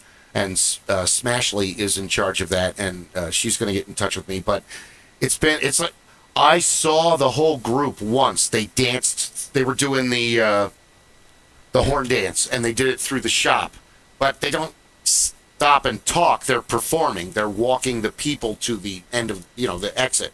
So we didn't have like a discussion, but Jen came a couple times, and she even brought her kids and her husband one time. So it was great to see her family. And she talked about, when she has time, she's going to get a hold of you. We want to be on the show. It's like, we would love to have Fairhaven Morris on the show because everybody has funny Renaissance Festival stories. And hopefully I can get a bunch of other performers, maybe Sean Meath, who plays a Russian Cossack guy out there. Oh, look at this pirate shit! And, we've known everybody for a long time. I've been out there since 1991. All right, everybody. Like and subscribe. And tune in next week at this same time. 5-ish. And the same channel. 5-ish on Tuesday. Oh, did you want to plug any? Do you guys have any more plugs? Not at the moment, no. I've got things cooking, but they're not finalized because I'm a very disorganized person lately. Body and Soul Candle, Arizona Renaissance Festival. Go check out Pete's YouTube channel, see his cars. He's got lots of parts for sale. And thank you very much for tuning in. And gentlemen, thank you very, very much. This concludes episode 58 of the Council. All right, Good night. Good night. Good night. Good night. Do you want to stop? Yes.